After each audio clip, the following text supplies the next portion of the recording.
Novels forever में खुश आमदीद। नावल तुम मोहब्बत हो जिसकी राइटर है इकरा सगीर अहमद। ये आज का हमारा कंप्लीट नावल है। होपफुली कि आप लोगों को पसंद आएगा। तो आइए जल्दी से स्टार्ट करते हैं इस नावल को। और इसके अलावा मैं बता दूं, माला नावल मैंने स्टार्ट कर दिया है, जिसकी बाकी के एपिसोड आप लोगों को फॉरएवर बुक हेवन चैनल पर मिल जाएंगी। ठीक है, प्लेलिस्ट भी साथ साथ अपडेट हो रही है। अगर आप लोगों को प्लेलिस्ट नहीं मिल रही तो आप लोग मुझे इंस्टाग्राम पर डीएम कर सकते हैं। इंस्टाग्राम भी नॉवेल्स फॉरएवर है और आप लोग वहाँ पर मुझे सर्च भी कर सकते हैं। तो आइए जल्दी से स्टार्ट करते हैं इस नावल को बगैर किसी देर के। बारिश ज़ोरों शोर से जारी थी, उसकी आंखें भी जल थल थी। बारिशों का ये मौसम उसके लिए दर्द भरी यादें और वहशत अमेज़ उदासियाँ लाता था। रात को ना मालूम किस पहर बारिश शुरू हुई थी। सुबह उठी तो बाहर लॉन में दरख्त निखरे निखरे मुस्कुरा रहे थे। उनका सब्ज़ा मज़ीद निखर गया था। फूलों के रंग और शोख हो गए थे, मगर उस पर ना सब्ज़े की तरावट ने असर किया, ना फूलों की खूबसूरती उसके मिजाज में खुशगवारियत पैदा कर सकी। मुस्तज़ाद उसके अंदर यादें वहशत फैलाने लगी। बरसात का मौसम अम्मा को पसंद ना था, जबकि वो उस मौसम को खूब एंजॉय करती थी। बारिश का बूंद बूंद बरसता पानी, ठंडी ठंडी हवाएं, गीली मिट्टी की सूंधी महक, वो दीवानी सी हो जाती थी उस मौसम में। और मम्मा को भी साथ ज़बरदस्ती घसीट लिया करती थी और वो हमेशा की तरह उसकी खुशी के लिए सब बर्दाश्त कर लिया करती थी। मम्मा, आपको ये मौसम पसंद क्यों नहीं है? कभी उसने पूछा था। पसंद तो है, मगर ये बारिश अपने साथ जो उदासी लेकर आती है, इसके शोर में भी एक ऐसा सन्नाटा होता है जो दिल की गहराइयों में उतर जाता है, वो पसंद नहीं। मम्मा की नरम खूबसूरत आवाज़ उसकी समातों में गूंज रही थी और आज उसे भी ये बारिश अच्छी नहीं लग रही थी। उदासी और वहशत ने उसे भी मम्मा की तरह अपनी लपेट में ले लिया था। बारिश ज़ोरों शोर से होने के बावजूद वो गहरा सन्नाटा अपने अंदर फैलता महसूस कर रही थी। सुबह से रात हो गई, वो कमरे से ना निकली थी। अबीरा, अरूसा आपी, आरफा आपी नाश्ता लंच उसे कमरे में ही करवा गई। दोनों भाभियों, भाई और अंकल आंटी ने आकर उसकी खैरियत दरियाफ्त की। वो सर झुकाए खामोश बैठी रही। उनमें से किसी की आमद उसे करार ना दे सकी। वो चले गए और वो आंखें बंद करके लेट गई। निगाहों में उसका अपना घर था, जहाँ मम्मा और बाबा के साथ वो बहुत मज़े से रहती थी। यादें शफाफ कतरों की सूरत उसकी पलकों से टूट कर रुखसारों पर बह रही थी। माँ दरवाजे कि उस पार आने वाली आहटों में उसने सरस से चेहरा साफ किया और रज़ाई चेहरे तक ओढ़कर लेट गई।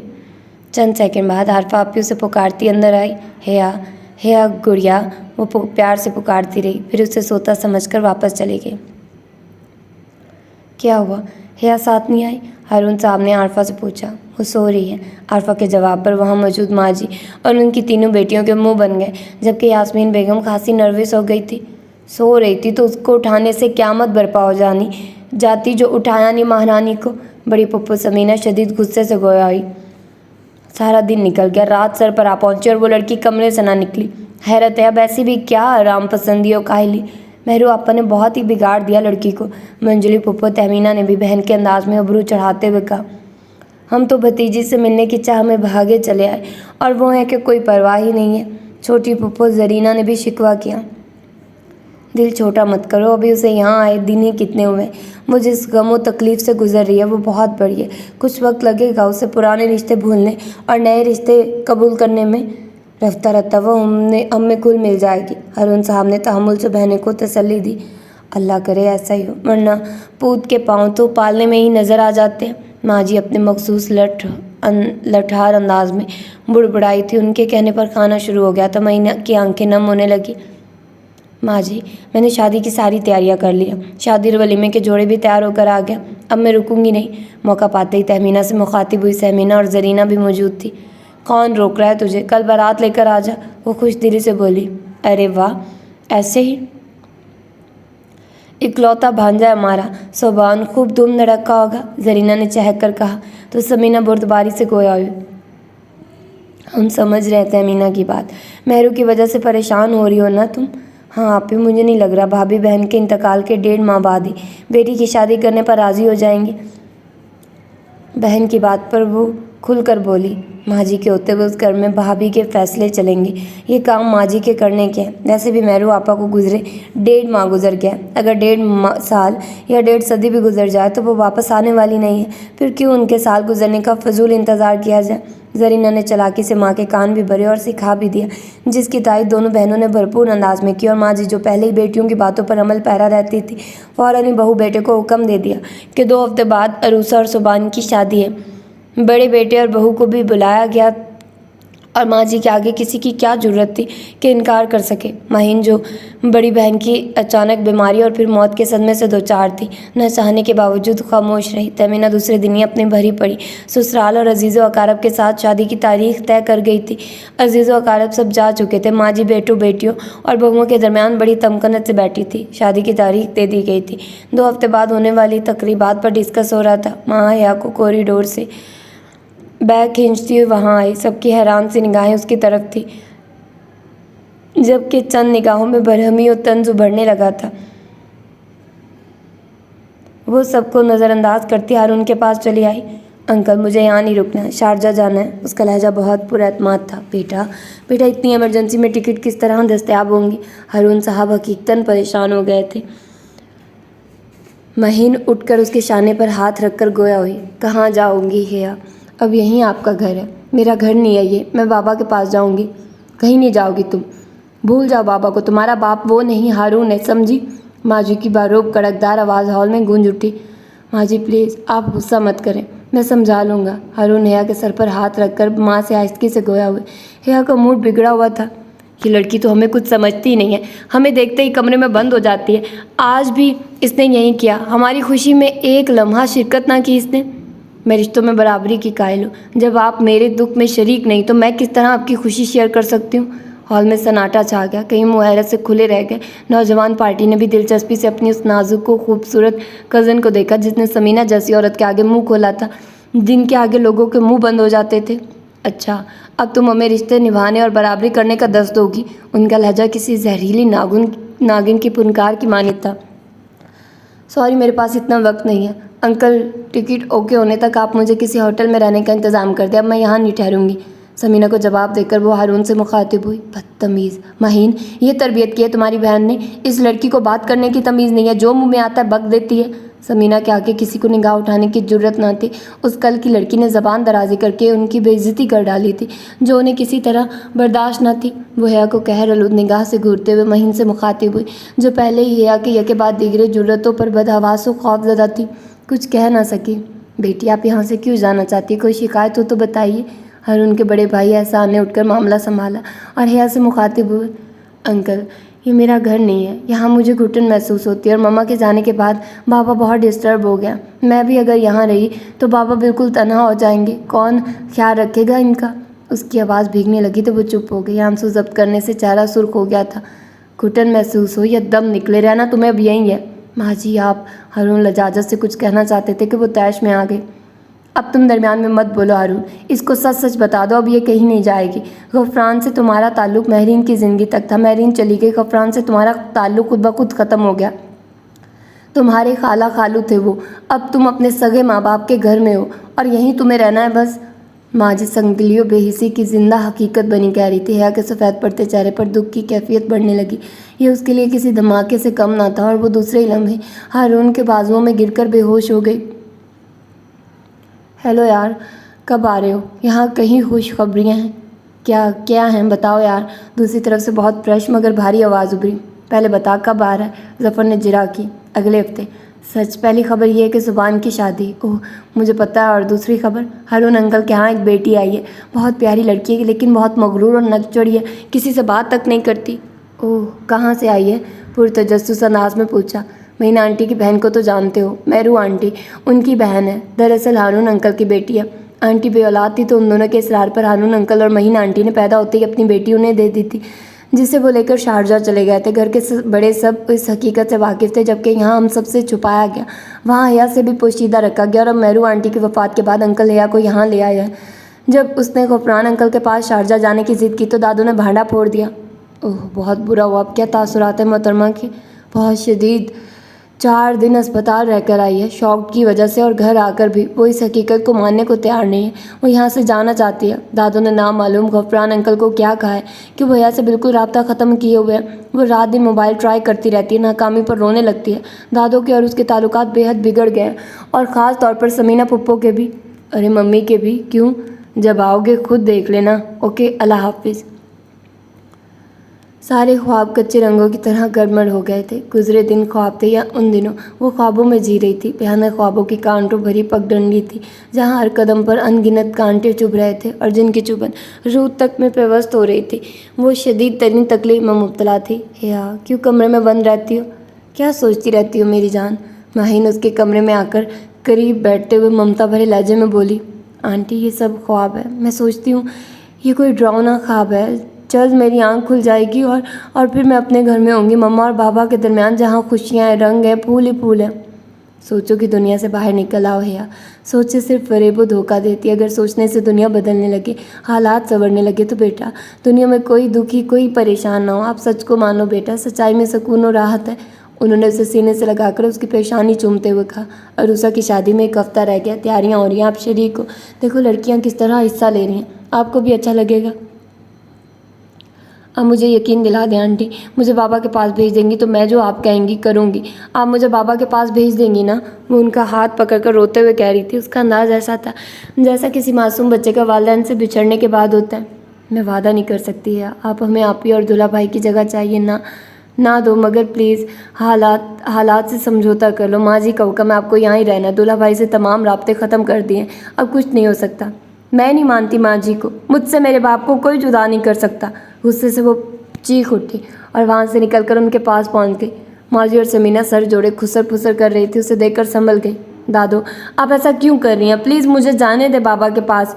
वो उनके करीब खड़े होकर इल्तिजाई अंदाज में बोली, 1000 दफ़ा समझा चुके हैं तुम्हें, वो तुम्हारा बाप नहीं है, तुम्हारा उससे कोई रिश्ता नहीं। महरू के मरने के बाद वो नामहरम हो गया है तुम्हारे लिए, और हम नामहरमों को अपनी लड़कियां नहीं दिया करते। आए समझ तुम्हारे? समीना ने पत्थर मार अंदाज में कहा। वो उससे दुश्मनी सी महसूस करने लगी थी। बस अब कुछ मत कहना, जो समीना ने कहा है काफ़ी है। वैसे भी ये बड़ी फुप्पो है तुम्हारी, यहाँ पर मुझसे ज़्यादा इनकी चलती है। जो ये कहे वो माना करो। दादू ने उसे मुँह खोलते देखकर जल्दी से कहा, नामहरम? मुझे उनको देते हुए आपको याद नहीं आया कि वो नामहरम है? किसको मालूम था महरीन अचानक अल्लाह को प्यारी हो जाएगी और तुम बला बनकर हम पर सवार हो जाओगी। दादू ने चिड़चिड़ेपन से कहा। महरून ने ज़बान दराजी के अलावा कुछ सिखाया ही नहीं। खुद तो महके में भी सिर्फ दोनों बहनें थी, ससुराल में भी गफरान भाई के सिवा कोई ना मिला। मगर तुम्हारी तो सोच समझकर तरबियत करनी चाहिए थी। बदकिस्मती से भरी पड़ी हमारी जैसी ससुराल मिल गई तो दूसरे दिन ही कागज़ पकड़ाकर मियाँ बाहर निकाल देगा ज़बान देकर। जब आज तक आपको कागज़ नहीं मिला तो मुझे भी नहीं मिलेगा। ओए माँ, किस गज़ब की ज़बान दराज लड़की, इसने मुझे तलाक। तौबा तौबा, वो दोनों हाथों से गाल पीटते हुए कह रही थी। है वहाँ से चली गई। सतून के पीछे खड़ी माहीन दिल पकड़ कर रह गई। अरूसा की शादी की तैयारियां अरूज पर थी। चंद दिन बाद वो मायूं बैठने वाली थी। उसके चेहरे पर धनक रंग बिखरे हुए थे। घर का हर फर्द ही खुश था। हर एक के चेहरे पर उसे मसरत दिखाई देती थी, क्योंकि ये ख़ानदान की दोहरी शादी थी। अरूसा मंजली पुप्पो की इकलौती बहू बनकर जा रही थी। दोनों तरफ जोशो खरोश काबिले दीद था। मेहमानों की आमदोरफ्त भी जारी थी। हंसी मजाक कह के छेड़छाड़ का बाजार हर वक्त ही गर्म रहता, और उसको कहाँ आदत थी इतने लोगों में रहने की। उनकी बहुत मुख्तसर सी फैमिली थी। बाबा कम गो थे, मगर उसकी बातें बहुत तवज्जो और मोहब्बत के साथ सुना करते थे। अम्मी आहिस्ता और नरमी से गुफ्तगू करने की आदत थी। उसने दोनों को कभी तेज़ बोलते नहीं सुना था। यहाँ तो माहौल ही मुख्तलिफ था। हर बात, हर आदत मुतज़ाद थी। वो खुद को इस माहौल में उनके दरमियान अनफिट महसूस करती थी और सिवाय आंसू बहाने के कर भी क्या सकती थी। वो रोई भी बहुत, मगर जब उसे खुद ये एहसास हुआ कि इस घर में खुशियाँ बिखरी थी, उन लोगों ने अव्वल दिन से उसे हाथों हाथ लिया था, और जब से ये हकीकत आशिकार हुई तो उनकी मोहब्बत मज़ीद बढ़ गई। दोनों बड़े भाई वहीद और रुमैल, दोनों भाभियाँ मैविश और नाजिश, भाभियों से छोटी अरूसा, आरफा और अबीरा उसे हरदम खुश रखने की सही में लगे रहते। उनके अलावा दीगर कज़न्स भी थे जिनको उसने लिफ्ट ना दी थी। उसने जब अपने बहन भाइयों के चेहरों पर अपने आंसुओं की वजह से रंजीदगी देखी तो सोचा इसका हक नहीं है खुशी के मौके पर उनको रंजीदा करने का। गम राख की कोख में छुपी आग की तरह अंदर ही अंदर सुलगता हुआ। ठीक है, जब मोहब्बतें चाहतें उसने तन्हा वसूल किया तो गम भी किसी से शेयर करने की ज़रूरत नहीं। और फिर वो रोते दिल के साथ मुस्कुराने का हुनर तो ना सीख सकी, मगर ये तब्दीली उसमें ज़रूर आई कि वो उनके दरमियान बैठने लगी थी। अरूसा आपी, वो सब भाई आ गए अमेरिका से। अबीरा भागती हुई आई और अरूसा से लिपट कर कहने लगी, अरे अचानक, रात तक पुप्पो यहीं थी। उनको मालूम होता तो वो ज़रूर बताती, बल्कि उनके तो एहतमाम ही ख़त्म ना होते सबके लिए। उन्होंने सरप्राइज़ दिया। दादू के पास बैठे ही यही कह रहे हैं कि अरूसा के लिए उनसे बेहतरीन शादी का तोहफा कोई और ना होगा। है भी ठीक बात, सब भाई ना आते तो मज़ा भी ना आता शादी में। अबीरा बेहद खुश हुई। सब भाई इंजीनियर हैं, पिछले साल फर्म की तरफ से अमेरिका गए थे 5 साल के मुआहदे पर। समीना पुप्पो के सबसे छोटे बेटे हैं, बहुत लाडले चाहिए। अबीरा बड़ी खुशी के एहसास से सरशार हिया को बता रही थी, जो समीना बेगम के नाम पर खासी बदमज़ा हो गई थी। आओ हिया, सबसे मिलवाती हूँ तुम्हें, अरूसा ने कहा। ज़रूरी है क्या? उसका लहजा सर्द हो गया। नहीं, मर्जी है तुम्हारी, मगर मिलोगी तो अच्छा लगेगा। मेरा दिल नहीं चाह रहा, मुझे ऐसे लोगों से मिलकर अच्छा लगता भी नहीं है। घुमंडी माँ की घुमंडी औलाद, माँ की तरह शोबाजी होगा। वो कहकर रुकी नहीं कमरे में आ गई। रात का खाना भी कमरे में ही खाया। सब अचानक आए थे, इस तरह हैरान करके। खुद उसे और सबको खुशी मिलती थी, वो अरसे तक मसरूर रखती थी। एयरपोर्ट से वो सीधा घर आया। मम्मी पापा भाइयों भाभी से मिलकर वो उनके हमरा नानू से मिलने आया था। वहाँ भी उसकी अचानक आमद पर कुछ खफगी और जो खुश दिली से इस्तकबाल किया गया। दोनों मामों की फैमिलीज थी। नाना ने फ़ोन करके दोनों खालाओं को भी बुला लिया था। सब जमा हो गए। हल्ला गुल्ला था। एक तकरीब का गुमा होने लगा। रात के खाने के बाद वो जफरी के साथ चहलकदमी के लिए बाहर निकल गया। जफरी ने कहा, हिया से मिले यार। जफरी ने इश्तियाक भरे लहजे में इस्तफसार किया। हिया? फ़ौरन ही उसको याद ना आ सका। ओह, वो इम्पोर्टेड कज़न, मैं तो भूल ही गया था। वो तो मुझे नज़र नहीं आए, सबने सोचते हुए कहा, क्योंकि तमाम शनासा चेहरों के दरमियान वो घंटों घिरा रहा। इस दौरान कोई गैर शनासा चेहरा देखने को नहीं मिला था। हाँ भाई, वो इतनी आसानी से नज़र आने वाली चीज़ भी नहीं। अच्छा, तुम कुछ ज़्यादा ही मुतासिर नज़र आते हो उससे, सब ने उसकी आंखों में देखते हुए शोखी से कहा। ऑफ कोर्स मुतासिर तो मैं हुआ हूँ। उसके एतमाद से वो हक बात सामने वाले के मुंह पर कहती है। हमारे ख़ानदान की लड़कियों या औरतों की तरह नहीं कि उसकी बात उससे कहकर जंग का मैदान गर्म ही रखती है, मगर उसकी दिलेरी पसंद आई है। किसी ऐसे वैसे ख्याल को जगह देने की ज़रूरत नहीं है दिल में, जफरी ने रसानियत से कहा था। हिया, क्या हुआ बेटी? अरफा कह रही है आपको वो कपड़े पसंद नहीं आए। महीन उससे मुखातिब हुई, जिसने शादी की तकरीबात के लिए बनाए गए तमाम कपड़े नापसंद कर दिए थे। सॉरी आंटी, मुझसे इतने भारी भरकम भड़कीले कपड़े नहीं पहने जाएंगे। शादी की तकरीब में तो बेटा भारी भरकम कपड़े ही अच्छे लगते हैं। मैं शायद आपका दिल दुखा रही हूँ आंटी। वो उनका हाथ अपने हाथों में लेकर खफत भरे अंदाज में आहिस्तगी से गोया हुई। मुझे आदत नहीं है ऐसे भारी कपड़े भरकम कपड़ों की। कोई बात नहीं मेरी जान, मैं शोफर को कह देती हूँ, आपको वो शॉपिंग सेंटर ले जाएगा, आप अपनी पसंद की शॉपिंग कर लेना। वो उसे प्यार करके कहती हुई चली गई और उसे महसूस हुआ मम्मा की महक कहीं आसपास ही फैल गई हो। महीन का अंदाज भी महरू जैसा ही था, मोहब्बत के गुदाजों ममता की मिठास से लबरेज, धीमा और नरम तर। फिर भी वो उन्हें मम्मा न कह सकी थी। वो तैयार होकर बाहर आई तो ड्राइवर कार के पास ही खड़ा था, blue jeans white T shirt में। उसकी वजाहत नुमाया थी, ब्राउन बालों का हेयर स्टाइल। उसकी ड्रेसिंग किसी तरह उसे ड्राइवर जाहिर नहीं कर रही थी। उसने रुककर लॉन और पोर्टिको को देखा, वहाँ कोई दूसरा था ही नहीं। वो उसके पास पहुंच गई, जो सेल फोन कान से लगाए खड़ा था। आहट पर उसने पलट कर देखा था, एक नाशनासा सा चेहरा सामने था। शोफर, बड़ी उलझन भरी आवाज़ थी, गोया यकीनो बेयकीनी के अंदाज में पुकारा गया। सब जो अभी अपने घर से यहाँ पहुँचा था, कार से निकलते किसी की कॉल आ गई, जो सुनने के लिए वो रुक गया था। उस लड़की को देखकर समझ गया कि वो है। उसकी गोरी रंगत और बुरी आंखों से काफ़ी हद तक महीन ममानी की छवि आ रही थी। उसकी रगे शरारत भड़क उठी। जी मैडम, उसने मोबाइल जेब में रखते हुए लहजे को मुअद्दबाना बनाया। शॉपिंग सेंटर चलो, शॉपिंग सेंटर चलो। कंफर्म होने के बाद उसका लहजा हुक्मिया हो गया। जी अच्छा, सब ने सादतमंदी से कहते हुए कार का दरवाज़ा खोल दिया। दिमाग दुरुस्त है तुम्हारा, पिछला दरवाज़ा खोलो। बेध्यानी में वो अगला दरवाज़ा वाह कर बैठा। उसके चिल्लाने पर सरहद से पिछला दरवाज़ा वाह किया। मैडम, किस शॉपिंग सेंटर जाएंगी? सप्त ने बैक मिरर में देखते हुए पूछा। ये तुम्हें मालूम होना चाहिए, यहाँ अच्छा और बड़ा मॉल कौन सा है? उसे अमेरिका गया अभी 1 साल ही हुआ था।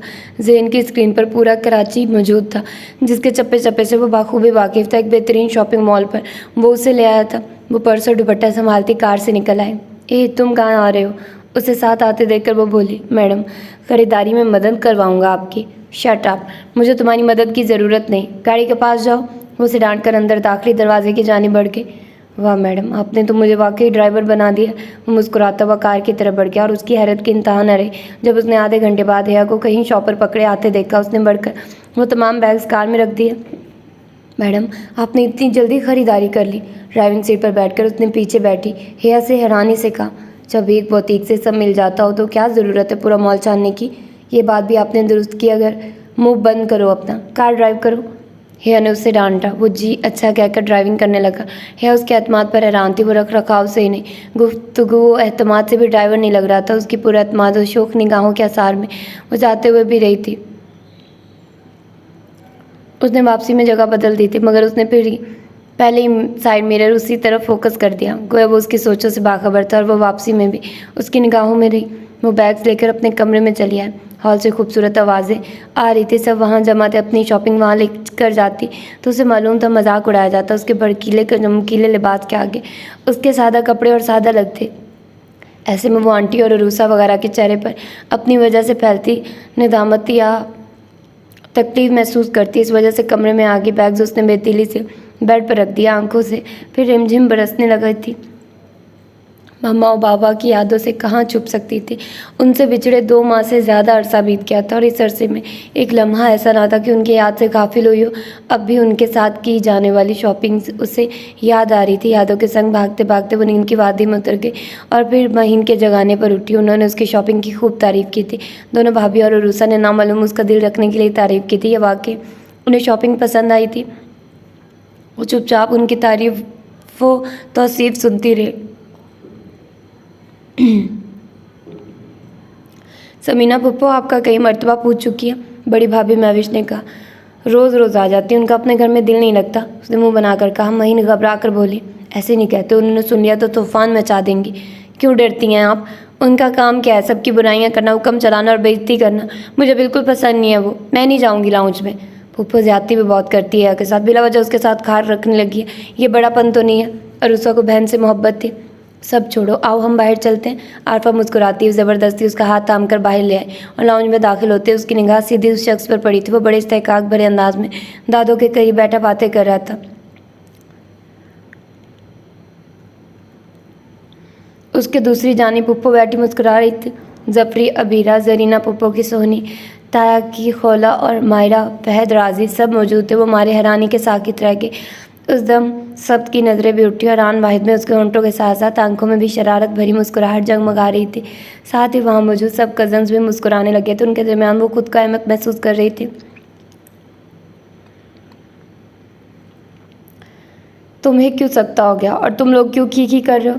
समीना पहले आरफा के पहलू में खड़ी हया से बोली और फिर उन सब से जो वो अपनी हंसी न रोक सके थे। अबीरा हंसती हुई बोली, ये सब भाई हैं समीना पुप्पो के बेटे। तुम इनको शोफर समझी थी।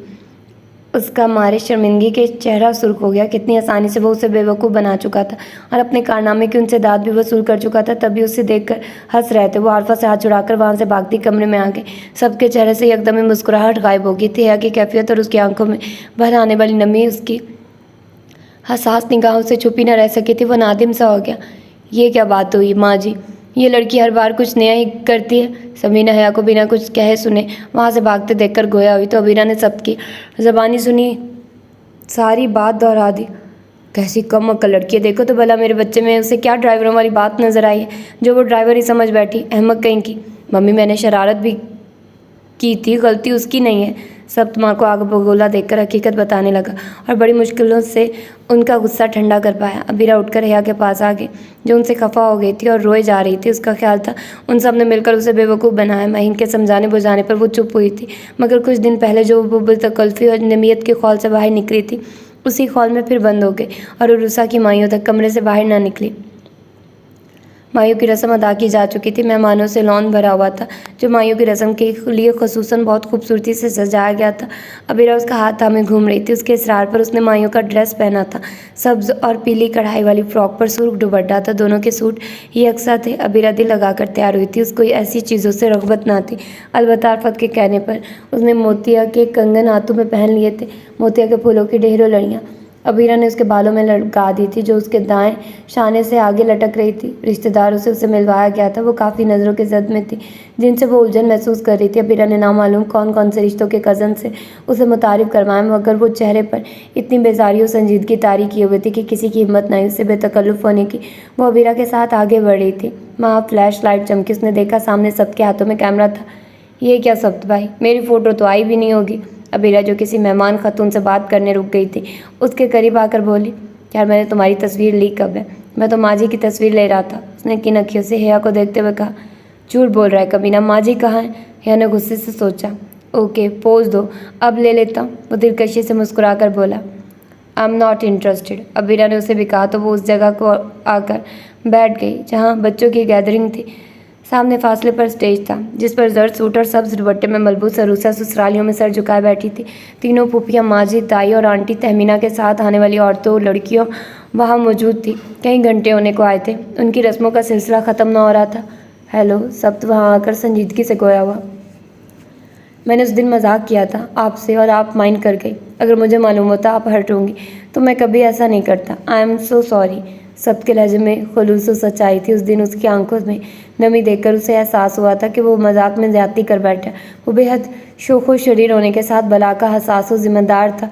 रोतों को वो हंसा दिया करता था और कोई उसकी वजह से शर्मिंदगी महसूस करे इस हद तक कि रो पड़े, ये उसे गवारा ना था। तब से आज वो उसे मिली तो वो माजरत करने चला आया। आई डोंट केयर, मैं आप जैसे लोगों की परवाह नहीं करती। वो उसकी जानिब देखती हुई नफरत भरे लहजे में गोया हुई। अरे आप तो कुछ ज़्यादा ही नाराज़ मालूम होती है। उसने कोट की जेबों में हाथ डालते हुए शोखी से कहा। माई फुट, मैं आपसे बात करना पसंद नहीं करती। हिया के लहजे में आहान थी। लम्हे भर को सबके वजह चेहरे पर सुर्खी फैली और वहाँ से जाती हिया को हैरानी से देखता रहा। हारून, बहुत गलत फैसला किया था तुमने बेटी साली को देने का। अब देखो ना, लड़की इस घर की रही ना उस घर की, लटक गई है दरमियान में। वो माँ जी के पास बैठे थे जब समीना हारून से मुखातिब हुई। आप परेशान ना हो आपी, वक्त गुजरने के साथ साथ संभल जाएगी वो। अरे फिक्रमंद कैसे ना हो, भाई की फिक्र बहन पर ना करे तो कौन करेगा। मेहरू ने ज़रा भी अच्छी तरबियत ना की। मुझे तो फिक्र है किस तरह ये लड़की घर बसाएगी। ज़रा मुरव्वत और सलीका नहीं, कल माइयों की तकरीब में सारा ख़ानदान था। मजाला जो किसी से मुस्कुराकर इखलाक से मिली हो, सबसे मुँह टेढ़ा कर कर करके मिली है। सब ने इसे बदमिजाज मगरूर कहा है। कितने लोगों ने तो हमसे ही कहा इसे अभी वक्त लगेगा हमारे माहौल में ढलने में। मेहरू बहुत कम ही लोगों से ताल्लुकात रखती थी, फिर रिश्तेदारियां थी नहीं जो आना जाना होता और हिया को आदत होती। वो बचपन से ऐसा माहौल देखती आई है। अपने यहाँ तो माशाल्लाह ख़ानदान इतना वसी है, खैर उसको आदत हो जाएगी। ताई सुरैया ने देवरानी के परेशान चेहरे की तरफ देखते हुए समीना से कहा। बात सारी यह है कि अपनों को अपने ही डांटते हैं। दोनों भाइयों और तीनों बहनों की बेटियां और बेटे हमने आपस में ही रिश्ते करके निपटा दिए और जो मौजूद है उनके भी रिश्ते तय हैं, समझो। और इन सब में इस लड़की की जगह कहीं नहीं बनती। सब के लिए तो हम लड़की पसंद कर चुके हैं और शायद जफरी के लिए भी भाभी देख चुकी हैं कोई लड़की। समीना, क्या रिश्तों की बात लेकर बैठ गई हो? पहले सुबान और अरूसा का फ़र्ज़ तो अदा होने दो, फिर सोचेंगे कुछ। माँ जी ने पान खाते हुए बेपरवाही से कहा। आज सुबान की माइयों और रस्म हीना भी है, कल बारात, परसों वलीमा, कौन से ढेरों दिन पड़े हुए हैं। सब 2 माह बाद वापस चला जाएगा और इसके जाने से पहले उसकी शादी करना चाह रही है। वो पुरसोच अंदाज में गोया हुई। अरे वाह आपी, ये एकदम ही प्रोग्राम बना डाला आपने। कल तक तो कोई ऐसा प्रोग्राम नहीं था आपका। जरीना हैरानी से गोया हुई। ठीक कह रही हो, सबके पापा ने यही कहा है कि अब उसे यहाँ से शादी के बाद ही भेजना है। उनके कई दोस्तों के बेटे और भाई इन मुल्कों में गए हैं तो मेमों के चक्रों में ऐसे पड़े हैं कि सालों साल गुजर गए, पलट कर नहीं आए हैं। उन्होंने वजह बयान की। इतना बड़ा फैसला करने से कबल सबसे भी मालूम कर लेना वो क्या चाहता है। बड़े भाई एहसान ने भी अंदर आते हुए बातों में हिस्सा लिया। हारून और माहीन वहाँ से उठाए थे। उनके चेहरों से ही तफक्कुर और मलाल आया था। समीना ने जो बातें की बेशक वो कड़वी थी मगर सच्चाई थी उनमें। वो मिसफिट है, हम लोगों में क्या होगा हमारी बच्चे का। हारून, मेहरू आपा ने पप्पो की तरह से उसकी परवरिश की है, यहाँ आकर रुल गई वो। मुझे मालूम है महीना, हमारी बेटी बददिमाग व बदतमीज़ नहीं है, वो अभी खुद को संभाल नहीं पाई है। उसने मेहरू आपा और गफरान भाई के संग जितनी मोहब्बतें और खुशियाँ पाई, उनके जाते ही पै दर पै सदमात मिले हैं बच्ची को। हारून के लहजे में भी बेटी के लिए प्यार और मोहब्बत थी। माहीन, तुम्हें मालूम है आप ही ने सब के लिए किस लड़की का इंतखाब किया है? नहीं, वैसे उनका इशारा मुझे जरीना की बेटी सोहनी की तरफ लग रहा है। बहुत पसंद करती है उसको। उनके पास किसी काम से आती है या बाहर ही रुक गई। अच्छा चलो, अच्छी बात है। जरीना की बेटी और हमारी बेटी में कोई फ़र्क नहीं है, वरना मेरा इरादा तो कुछ और ही था। वो गहरी सांस लेकर बूझे लहजे में गोया हुए। क्या इरादा था आपका? मही ने पूछा। सबको मैंने देखा तो ना मालूम क्यों मेरे दिल ने कहा कि सब तो हिया की जोड़ी खूब रहेगी, वो भी ख़ानदान में सबसे खूबरू और सादतमंद बच्चा। और हमारी हिया की तो माशाल्लाह उसके साथ जोड़ी खूब रहती, मगर जोड़े आसमान पर बनते हैं। उनकी अफसरदा आवाज़ हिया को झुंझला गई। सब सर में दर्द होने के बाद गोली खाकर सो गया था। जब उसकी आंख खुली तो घर में सन्नाटा फैला हुआ था। सब लोग मेहंदी लेकर जा चुके थे। लाउंज में कुछ बुजुर्ग खवातीन गुफ्तगू में मसरूफ़ थी। मुलाजमाएं वो चीज़ें समेट रही थी जो मेहंदी लेकर जाने वाले मेहमान और घर वाले फैला गए थे। तुम नहीं गई? मेहंदी तो तुम्हारी गई, तुम्हें ज़रूर जाना चाहिए था। वो रूसा के कमरे में चला आया जो माइयों के जर्द सुर्ख लिबास में बहुत प्यारी लग रही थी। वो भी पॉलर से आकर बैठी थी। उसके हाथों पाँव पर में मेहंदी लगी हुई थी। सबके छेड़ने पर वो सर झुकाकर मुस्कुरा दी। वो उसे जुबान के हवाले से छेड़ने लगा। माँ गेट हुआ और है अंदर आए। मैरूनो ग्रीन कढ़ाई वाले सूट में उसकी शहाबी रंगत चमक रही थी। गोल्डन बाल चानों पर बिखरे हुए थे। सबकी बेइरादा उठने वाली निगाह उठी रह गई थी। एक अनोखा गैर शनासा एहसास उसके दिल की तहों तक उतरता चला गया और पहली बार उसे एहसास हुआ उस सरपिरी बददिमाग लड़की को देखना अच्छा लग रहा है। वो ना मालूम कब और कैसे उसके दिल को तस्खीर कर चुकी थी। वो भरपूर अंदाज में मुस्कुरा रहा था कि दिल पर वो उसके पहले निगाह से ही काबिज हो गई थी और वक्त के साथ साथ जज्बों के अंदर तलातुम पैदा कर रही थी। वो खामोशी से, जज्बात की सरकशी से नबर्द आजमा था। नहीं चाहता था कि उसको खबर हो और वो उसके जज्बों की पामाली करे। ये उसकी निगाहों की हिद्दत थी या हया का वो तर्ज तगाफुल जो उसको देखकर उसके अंदर से आया होने लगा था। वो अंदर दाखिल हुई और निगाहें सीधी सबकी निगाहों से टकराई। सबको देखते ही उसके अंदर चिंगारियाँ सी फूटने लगी कि शाम में ही तो उसने अंकल आंटी की गुफ्तगू सुनी थी। वो उनको साथ देखना चाहते थे मुस्तकबिल के हवाले से, जबकि वो उसे इस वक्त से नापसंद करती थी जब से सब ने उसे बेवकूफ़ बनाया था। फिर उसकी नफरत का सबब यह भी था कि वो समीना पुप्पो का बहुत लाडला और चाहीता बेटा था।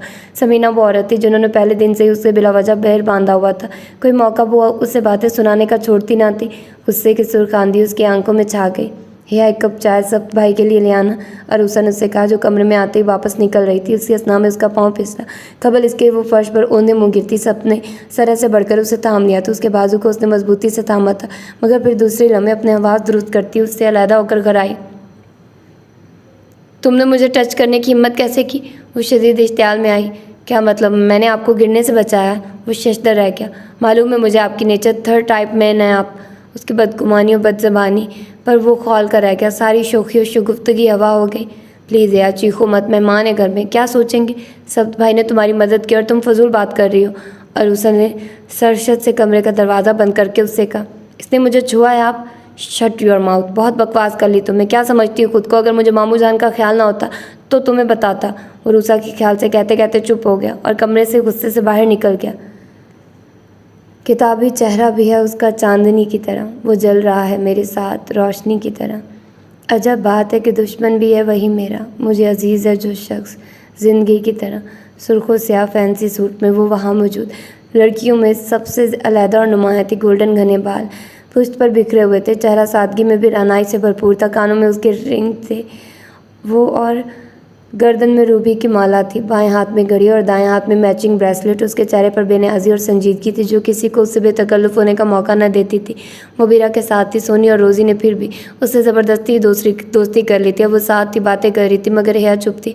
जहाँ तेरी ये नज़र है मेरी जान मुझे खबर है, ज़फ़री शोखी से गुनगुनाता। वो उसके करीब आकर गोया बा, तुम्हें खबर ना होगी तो किसको होगी?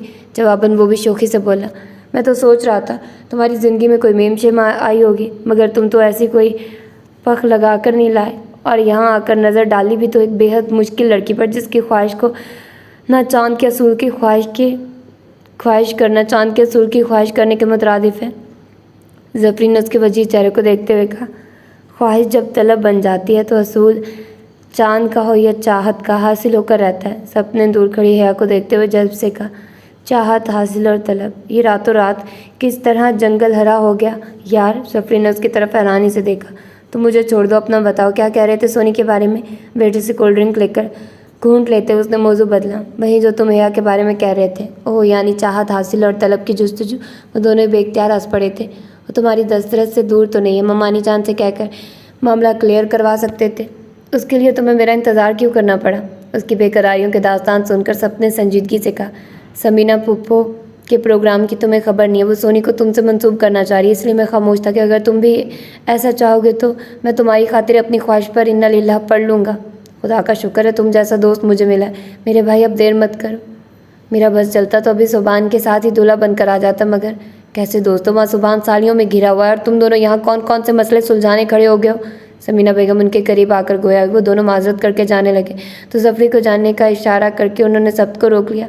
सोनी को देख रहे हो, कितनी प्यारी लग रही है। सफरी के जाते वो सबसे मुखातिब हुई। उनकी नज़रें दूर सोनी पर थी, जो पर्पल लहंगे महंगे सूट में निकसिक से तैयार बहुत अच्छी लग रही थी। अबीरा हया के करीब खड़ी खुश गप्पियों में मसरूफ़ थी। सोनी को दिखाने का कोई ख़ास मकसद है मम्मी? सफरी उसको पहले ही मतलब कर चुका था। वो मुतात अंदाज में गोया हुआ। हाँ बेटे, ख़ास उसे मैं बहू बनाना चाहती हूँ। मम्मी, ये सुबानो और रूसा की शादी का दिन है, इस फंक्शन को अटेंड करने दें।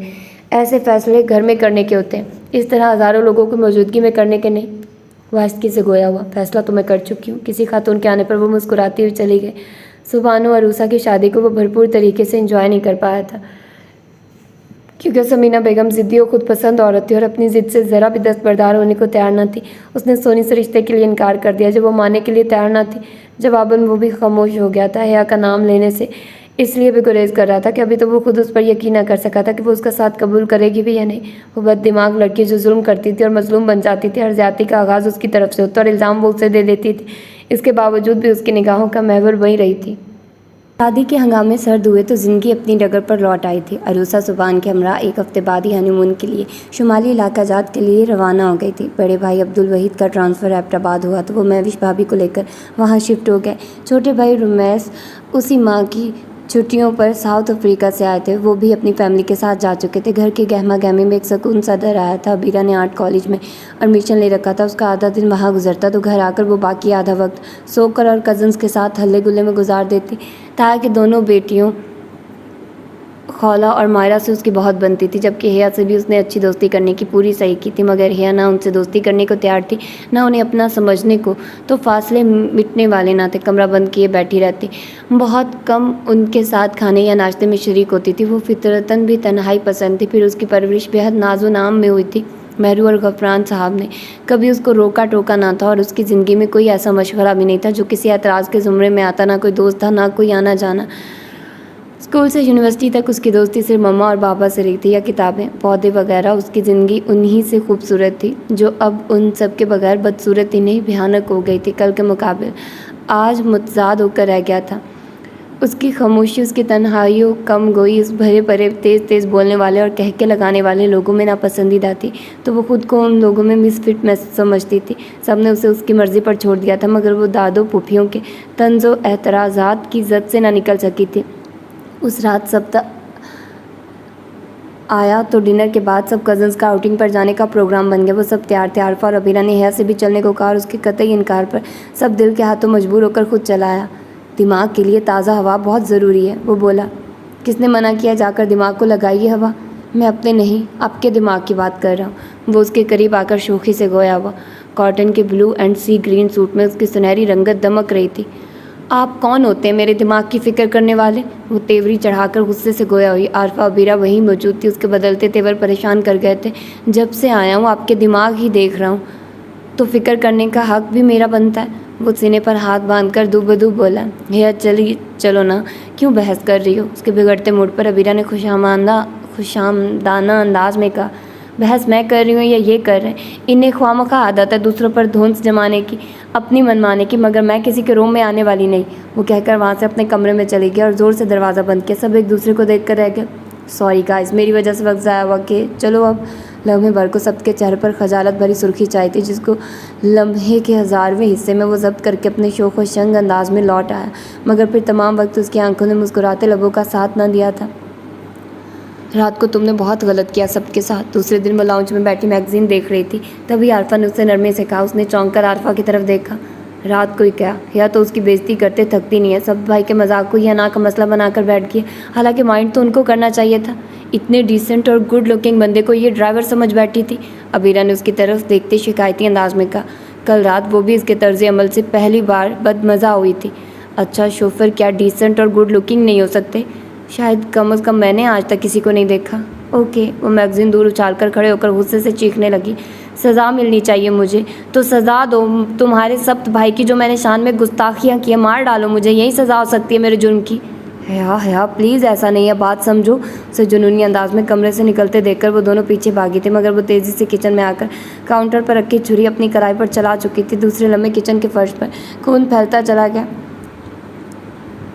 डिनर के दौरान हल्की फुल्की बातों का सिलसिला जारी था जब समीना गोया हुई। एक माह तो ऐसे ही गुजर गया, 2 भी गुजर जाएंगे और सबके जाने का दिन आ जाएगा। और मैं चाहती हूँ कि आज आकर ज़रीना और सराज से बात कराएं। जिसके लिए बात करने जाएंगी पहले उससे तो बात कर लीजिए। क्या कहते हैं बरखुरदार? फैसल साहब ने बेटे की तरफ देखते हुए कहा। ये क्या कहेगा? सोहेल ने कोई एतराज़ किया था जब मैंने अस्मा को उसके लिए पसंद किया था? फिर सोनी में क्या कमी है? नहायत समझदार, सुघड़ और खूबसूरत लड़की है। वो बहू बेटे पर फ़ाखराना नज़र डालती हुई गोया हुई। बेटा इसमें कोई बेगम इसमें कोई शक नहीं। अस्मा बेटी ने बहू बेटी का सुख दिया और सोनी भी बेहतरीन लड़की है, मगर अब हमें सबकी पसंदों मर्ज़ी को मद्देनज़र रखना होगा। ज़िंदगी तो उसी को गुजारनी है। फैसल साहब समीना की पेशानी पर पड़ने वाली शिकनों को देखते हुए संभल संभल कर कह रहे थे। सबके चेहरे पर भी संजीदगी दर आई थी, जबकि भाई भाभी धड़कते दिल से समीना को देख रहे थे। ये क्या आप औरतों की तरह हेर फेर से बात कर रहे हैं? सीधी बात करें। क्या खिचड़ी पकाई है बाप और बेटे ने मिलकर? उन्होंने घूरकर सब और फैसल साहब को देखा। खाने से वो फारिग हो चुके थे। मम्मी, ज़फ़री सोनी से शादी करना चाहता है। और तुम? वो उसकी बात काट कर फुनकारी। मैं हया से। वो उनकी तरफ देखते हुए मजबूत लहजे में बोला। हया से? वो एक झटके से कुर्सी से उठी थी, गोया 440 वॉल्ट का करंट जिस्म में सरायत कर गया। उन्हें देखकर वो भी उठ गए। तुमने ये सोच भी कैसे लिया कि वो लड़की मेरी बहू बनेगी? समीना, क्यों इतनी हाइपर हो रही हो? हया कोई गैर लड़की नहीं, तुम्हारे भाई की बेटी, तुम्हारा खून है। फिर तुम्हारा ये रवैया मेरी समझ से बालातर है। आप नहीं जानते, वो लड़की है मेरे भाई की बेटी, मगर इतनी बदतमीज़ खुदसर कि मेरी बहू बनने के कतई काबिल नहीं है। गैर औरत ने उसकी परवरिश की, हमारे काबिल नहीं छोड़ा है उसे। उनके लहजे में उकताहट और बेजारी थी। सब तो ने बहस करता हुआ छोड़कर वहाँ से निकल गया। बीरा की इमरजेंसी कॉल थी। माहिन शुक्र कर रही थी कि घर पर ही उस दिन माजी नहीं थी और ना ही उनकी जेठानी की फैमिली, वरना उनके लिए हया की हरकत को पोशीदा रखना दुश्वार था। और नतीजतन सबके दिल खराश बातें और तज्जिए सुनने को मिलते वो अलग तकलीफ का बायस बनते। हया को कलाई पर छुरी चलाते देखकर अबीरा ने सबको कॉल की थी, क्योंकि ज़फ़री राजी सभी अपने मामों के यहाँ शादी में लाहौर गए थे। हारून साहबी कारोबार के सिलसिले में 2 दिन के लिए कराची से बाहर थे। अबीरा के ज़हन में पहला नाम सबका ही आया था। वो कॉल सुनते ही आ गया था और अपने साथ डॉक्टर को भी लाया था, जिसने बेहोश हया को देखा और कलाई पर टांकों के बाद ड्रेसिंग करके चला गया। महीन रोए जा रही थी कि वक्त गुजरने के साथ साथ वो मसला बनती जा रही थी। आंटी प्लीज़ खुद को संभालिए, अगर आप हिम्मत हार जाएंगी तो मामलात मज़ीद ख़राब होंगे। वक्त गुजरने के साथ सब ठीक हो जाएगा। वो उनके शाने पर हाथ रखकर अपनायत से गोया हुआ। नहीं, यहाँ वक्त गुजरने के साथ साथ हालात बिगड़ गए। हया समझौता करने को तैयार नहीं है। वो यहाँ रहना नहीं चाहती, गफरान भाई के साथ रहना चाहती है। गफरान भाई की कॉलें आती हैं मेरे पास, वो भी उसे याद कर रहे हैं, बहुत प्यार करते हैं उससे, बेटी से बढ़कर मोहब्बत करते हैं। लेकिन माँ जी कहती है वो वहाँ नहीं जाएगी, और वो गलत भी नहीं कहती। वो हमारी बुज़ुर्ग है जो हमारे हक़ में बेहतर समझती हैं, वो कहती हैं। वहीं धीमे लहजे में कह रही थी। वो उनके पास काफ़ी देर तक तसल्लियाँ देता रहा और साथ कह दिया कि वो घबराए नहीं। हया की इस हरकत के बारे में वो घर में भी ना बताएगा। अबीरा ने उसे बता दिया था कि उसकी हमायत लेने पर उसने जुनून में आकर ये हरकत की। वो कब कितनी देर तक उसके तकलीफ़ ज़दा चेहरे को देखकर सोचता रहा कि वो जो उसके ज़िक्र से भी चिढ़ने वाली, उसकी खातिर वो माँ के असूलों से टकरा रहा है, जो उसकी नहीं तो उसकी खातिर जद्दोजहद का फ़ैसला। फिर दिल से आवाज़ आई थी, प्यार नफ़ा और नुकसान से मबरा होता है। जहाँ मोहब्बत होती है वहाँ फ़कत मोहब्बत होती है। सौदो ज़िया दिल के सौदों में नहीं चलता है। 1 हफ्ते बाद बड़े मामू की फैमिली और नानू लाहौर से आ गए तो वो भी चला आया। हफ्ते भर उसके भी मम्मी से बहुत इख्तलाफात चलते रहे। वो किसी तरह उसकी पसंद को अपनाने को तैयार न थी, और वो भी कह चुका था कि उसकी शादी का ख्याल भूल जाए। अगर उसकी ज़िंदगी में कोई लड़की आएगी तो वो सिर्फ़ और सिर्फ हया ही होगी, वरना वो कभी शादी नहीं करेगा। इस दौरान अबीरा उसे हया और उसकी तबीयत के बारे में बताती रही थी। उन दिनों घर में खूब रौनक हो रही थी। सुभान और अरूसा भी हनीमून से वापस आ गए थे। हारून और माहिन ने बेटी दामाद के साथ तीनों बहनों की भी दावत कर दी थी। अंदर खूब शोर शराबा था। वो ज़फ़री, सुभान, राजी वगैरह के साथ बातों में मसरूफ़ था, मगर उसकी निगाहें इर्द गिर्द बैठी हंसती मुस्कुराती कज़न्स में किसी को तलाश कर रही थी जो हस्बे तवक्को उनमें मौजूद न थी। कुछ देर बाद वो वहाँ से गुजरा तो हारून ने पुकार लिया था। महीन ने बताया, उस दिन आपकी वजह से हया की जान बची थी। मैं भी यहाँ नहीं था। आप अगर बर वक्त डॉक्टर को ना लाते तो। कोई बात नहीं मामू जान, वो मेरा फ़र्ज़ था। उसको उसने कभी इतना नादिम टूटा बिखरा ना देखा था जितना उन दिनों वो उसकी वजह से रहने लगे थे। समझ नहीं आता कि किस तरह वो इस हकीकत को मानेगी कि वो हम में से है। मामू जान, सब ठीक हो जाएगा। वो उनको तसल्ली भी ढंग से ना दे पा रहा था। सब बच्चियां अंदर हंस बोल रही हैं, एक दूसरे को अपना समझती हैं, तो नज़दीक भी एक दूसरे के आ गई हैं, मगर वो आज भी सबसे उतनी ही दूर, उतनी ही अजनबी है जितनी पहले रोज़ थी। मुझे उसकी फ़िक्र रहती है बेटा। वो तो गोया सारे हौसले व हिम्मत उसके आगे हार बैठे थे। अबीरा ने खाना लगने की इतला दी तो हारून उठ पर खड़े हुए। वो तुम्हारी नकचड़ी वो आदम बेजार बहन कहाँ है? हारून हॉल की तरफ बढ़ गए तो वो दांस्ता रुक कर पीछे आती अबीरा से मुखातिब हुआ। टेरिस पर है। हिया के जिक्र पर उसकी मुस्कुराहट संजीदगी में बदल गई थी। सबने कहा वो मेहमानों के दरमियान बैठे, मगर वो कहती उसको अच्छा नहीं लगता। सोबान भाई और अरूसा आपी से मिलकर वो टेरिस पर चली गई है। अब मेहमानों के जाने के बाद वो वहाँ से आएगी। जब उसने खुद को ज़ख्मी किया है तब से हम में से कोई भी उससे बहस नहीं करता कि वो फिर कोई इंतहाई कदम ना उठा ले। और पप्पा तो इतने डिस्टर्ब हो गए हैं इस वाक़ये से कि उनकी सेहत भी मुतासिर हुई है। सोचो में गुम परेशान रहने लगे हैं।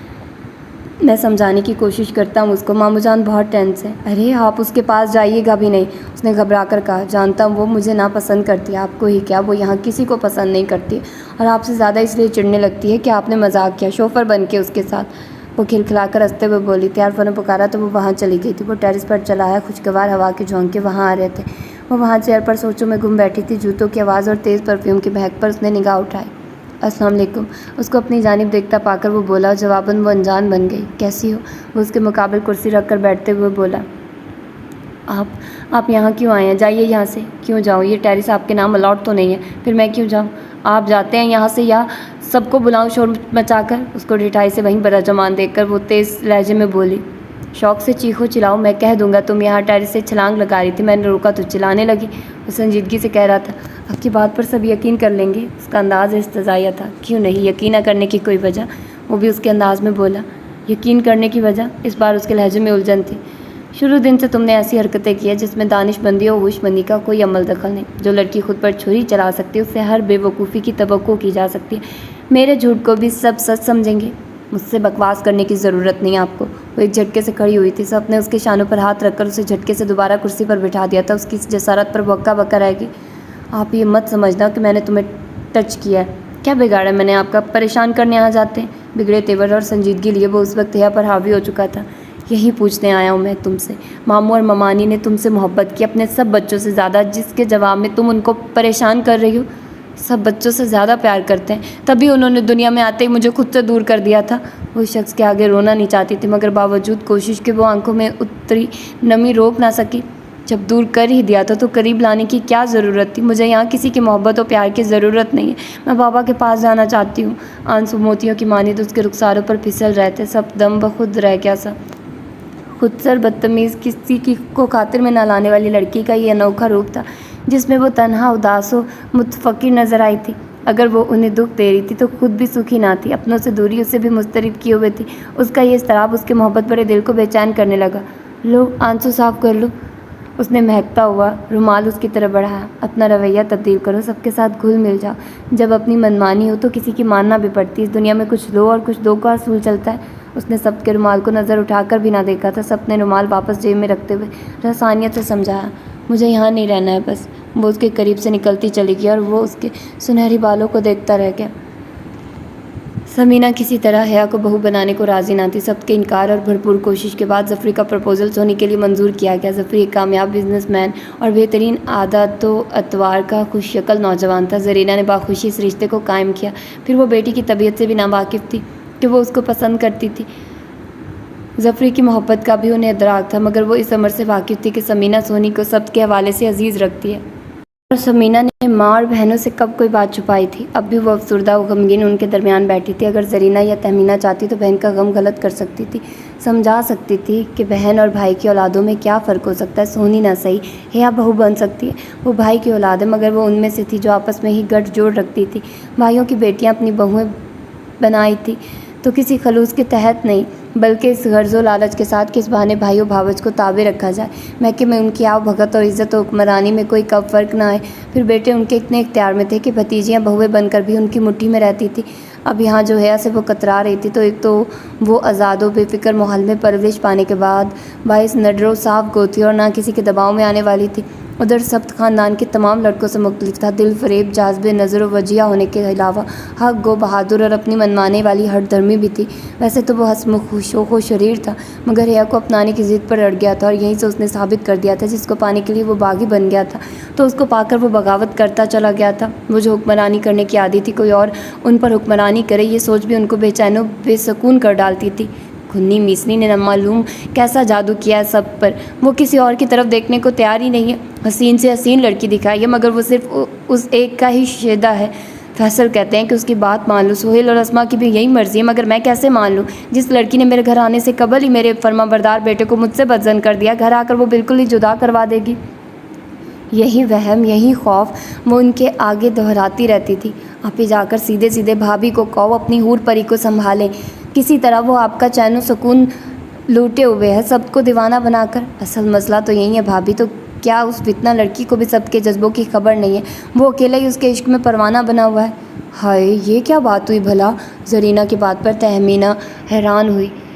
यहाँ माँ जी निगरानी रखे हुए हैं, फिर मैं और तहमीना ने भी यहीं देखा कि वो तो सबकी परछाई से भी गुरेज है। समीना इस अंदाज में बात करी थी गोया दुनिया भर की कड़वाहट मुँह में हो।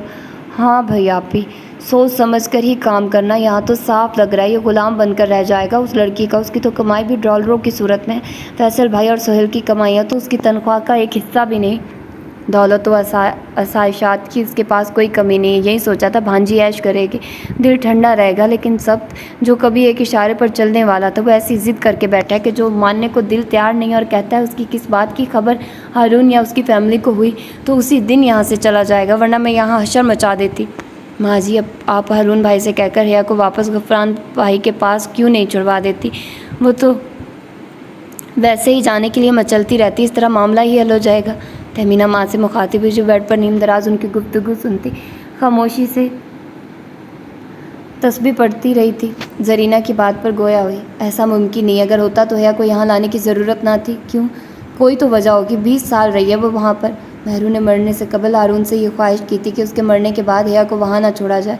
हिया ने कभी सच्चे रिश्ते का सामना नहीं किया। ये उसकी ख्वाहिश थी कि उसके मरने के बाद वो अपनों में रहे, सच्चे रिश्तों की असलियत को पहचाने और उसका अकेलापन दूर हो। माजी ने तदब्बुराना अंदाज में बेटियों को बताया। महिन के खाना लगने की इत्तला पर ख़त्म हुआ। सोहनी की उंगली में जफरी के नाम की अंगूठी सज चुकी थी। जफरी बेहद खुश था, जिसको चाहा था उसे पाने की उम्मीद भर आई थी, और उसके मुसर्रत से जगमगाते चेहरे पर उस वक्त उदासी छा गई जब उसने सबके वजह चेहरे पर संजीदा उदासी देखी थी। उसकी आंखों के शोक दिए बुझे हुए थे। मैं अमेरिका जा रहा हूँ। वो रंजीदा सा उसके बेड पर लेट गया। क्या? अभी तो तुम्हारी छुट्टियाँ बाकी हैं, फिर इतनी जल्दी क्यों? 6 माह बाद भी जाना है? अभी भी जाना है? जब जाना ही है तो क्यों देर करूँ? वैसे भी मेरा यहाँ दिल नहीं लग रहा है अब। उसके अंदाज में कुछ ऐसी बेकलियों इज़्तिराब था कि जफरी तड़प उठा था। खुदा की कसम, तू सिर्फ एक बार इजाज़त दे दे, मैं तेरी खातिर उस लड़की को उठा कर ले आऊँगा। सारी अकड़, सारा गरूर उसका मट्टी में मिल जाएगा। एक बार वो तेरी गिरफ्त में आ गई तो ऐसी टेढ़ी लड़की को इस तरह सीधा किया जाता है। मुझे किसी के परवाह नहीं है, चचा दादो किसी की भी। अगर परवाह है तो तेरी। तुझे मैं इस तरह बिखरा बिखरा परेशान नहीं देख सकता यार। उसके चेहरे पर ख़तरनाक अज़ाइम थे। सब उठ कर बैठ गया। पागलपन की बातें ना करो, इतना गुस्सा अच्छा नहीं है। वो उसके शाने पर हाथ रख कर बोला। मैं तुम्हें इस तरह घुट घुट कर जीते नहीं देख सकता। उस लड़की की चाहत में तुम अपना आप भूल गए हो। तुम्हारे शौखियों, शरारतों, कहकों से दरो दीवार गूंजा करते थे। आज ये दरो दीवार भी उदासियों की जद में आ गए। वक्त कभी यकसा नहीं रहता। मैं भी वक्त की लपेट में आ गया हूँ, और तुम इसका इल्ज़ाम हिया पर मत लगाओ। उसे मेरी मोहब्बत का इल्म भी नहीं है। तो बताओ ना मेरे भाई, कब बताओगे उसे? कभी भी नहीं। वो खलाओं में घुरता हुआ आहिस्तगी से गोया हुआ। दिमाग चल गया है तुम्हारा? ना तुम उसे बताओगे, ना किसी और को बताने दोगे, तो उन मोहतरमा को किस तरह खबर होगी? क्या फरिश्ते सरगोशियाँ करेंगे? फरिश्ते नहीं, जज्बे। अगर मेरी मोहब्बत में कोई खोट नहीं है तो मेरे जज्बे उसे मुझ तक अज खुद ले आएंगे। दिल से दिल को रसाई मुमकिन है। वो किसी और ही दुनिया में गुम कह रहा था। उसके चेहरे पर अजीब रंग थे। ये किताबों की बातें हैं जहाँ एहसासात की दुनिया पर लफ्ज़ों की हुक्मरानी होती है। जज्बे व जज्बात वहाँ के बासी होते हैं। ऐसी अनहोनी सिर्फ वहाँ ही अच्छी लगती है। हमारी दुनिया में ऐसा कुछ मुमकिन नहीं है। यहाँ जज्बों को नहीं, ज़बान को अहमियत हासिल है, या ज़ोर ज़बरदस्ती को जो शय आसानी से ना मिले उसे छीन कर हासिल करना पड़ता है, धुन से अपनाना पड़ता है। जफरी कुछ ज़्यादा ही जज्बाती हो रहा था उसकी मोहब्बत में। जो छीन कर हासिल की जाए वो मोहब्बत नहीं होती, हवस होती है डियर। जो मोहब्बत हासिल ना हो वो फिर हवस बन जाती है।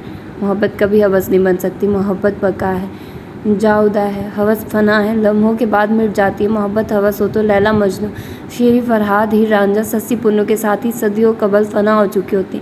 आज तक लोग उनकी दास्तानों को दोहरा रहे होते हैं। मेरी जान, तुमने यार इंजीनियर बनकर कौम को एक अच्छे राइटर से महरूम कर दिया। जफरी ने मुस्कुराकर हार मानते हुए कहा। एहसासात व जज्बात सिर्फ राइटर्स की मिरास नहीं होती, ये हर जी शऊर में सांसों की तरह मौजूद है। बात है उनको महसूस और बयान करने की। इस इसका मतलब है तुम उसको बताओगे नहीं कि कितनी मोहब्बत करते हो। ठीक समझे, उसने मुझसे नहीं कहा कि मुझसे मोहब्बत करो, मेरे दिल ने चाहा, आंखों ने पसंद किया, मेरे जज्बों की सदाकत की बारी है कि अगर ये सादिक हुए तो उसकी नफ़रत को मोहब्बत में बदल देना मुश्किल है मगर नामुमकिन नहीं।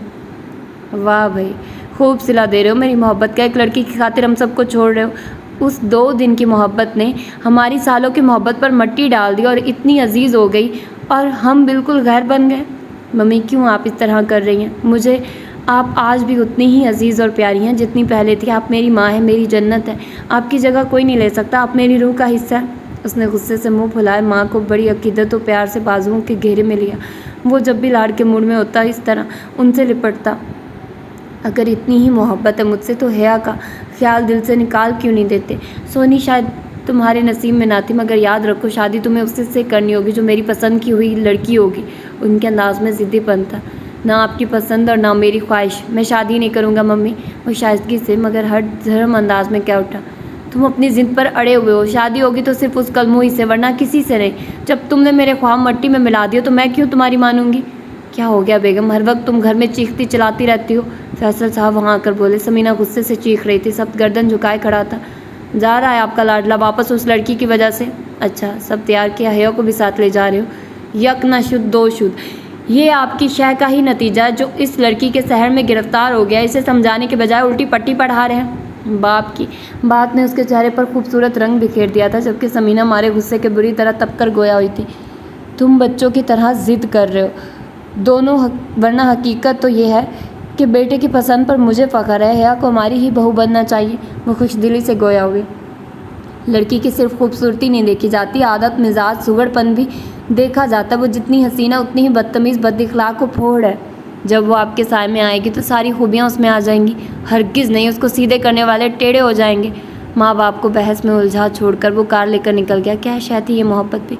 उसके दिन और रात बदल कर रख दी, जिसने उसकी शोखी और शरारत, खलंडरापन सब उड़ छू कर दिया। वो महफिलों की जान, हंगामों का दिलदादा जो अब ना खुद पुरसुकून रहता ना किसी और को बैठने देता।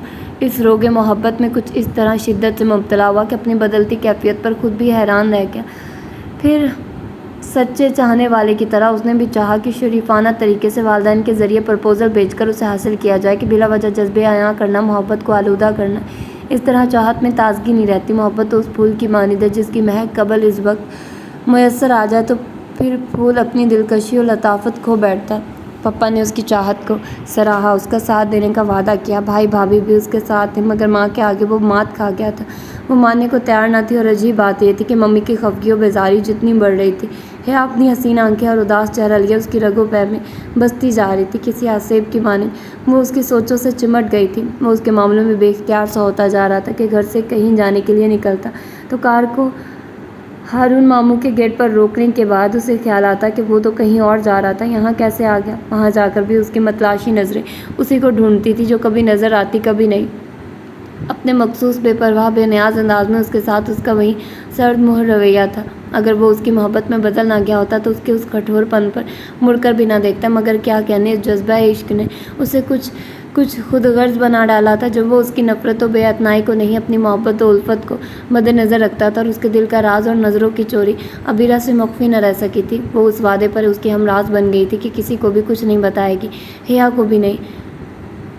फिर मम्मी से ज़रूर इख्तिलाफ की दीवार इतनी बुलंद हुई कि फैसला कराया परदेश जाने का। ज़िंदगी एक ही बार मिलती है और मनपसंद साथी भी अगर वो ना मिले तो फिर अज़वाजी ज़िंदगी की मसरतें बेमायनी थी। है उसकी ज़िंदगी में आने वाली पहली और आखिरी लड़की थी। उसकी जगह कोई दूसरी लड़की ले ही नहीं सकती थी। वो बेमकसद सड़कों पर कार दौड़ाता फिर रहा था। दिल को अजीब सी बेचैनी थी। माँ की मोहब्बत से दस्तबरदारी किसी तौर मुमकिन ना थी तो हया के बगैर ज़िंदगी मुहाल थी। वो इसी अदेरबंद में था जब अचानक उसे कार रोकनी पड़ी। तुम्हें मालूम है सब वापस जा रहे हैं? वो एकदम खेलते खेलते उससे मुखातिब हुई जो स्ट्राइगर पकड़े शॉट मारने वाली थी। ओह अच्छी खबर है, कब जा रहा है वो? उसने शॉट खेलते हुए खुशी से कहा।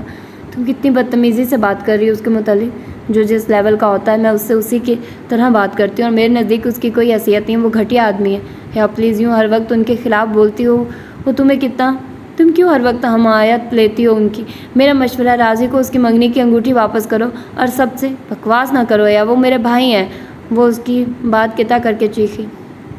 देखा है मैंने तुम्हारे अलावा उसकी दूसरी बहनों को भी, जो रूसा आपी की शादी में किस तरह उससे चिपक रही थी। वो इस्तज़ाई अंदाज में बोली।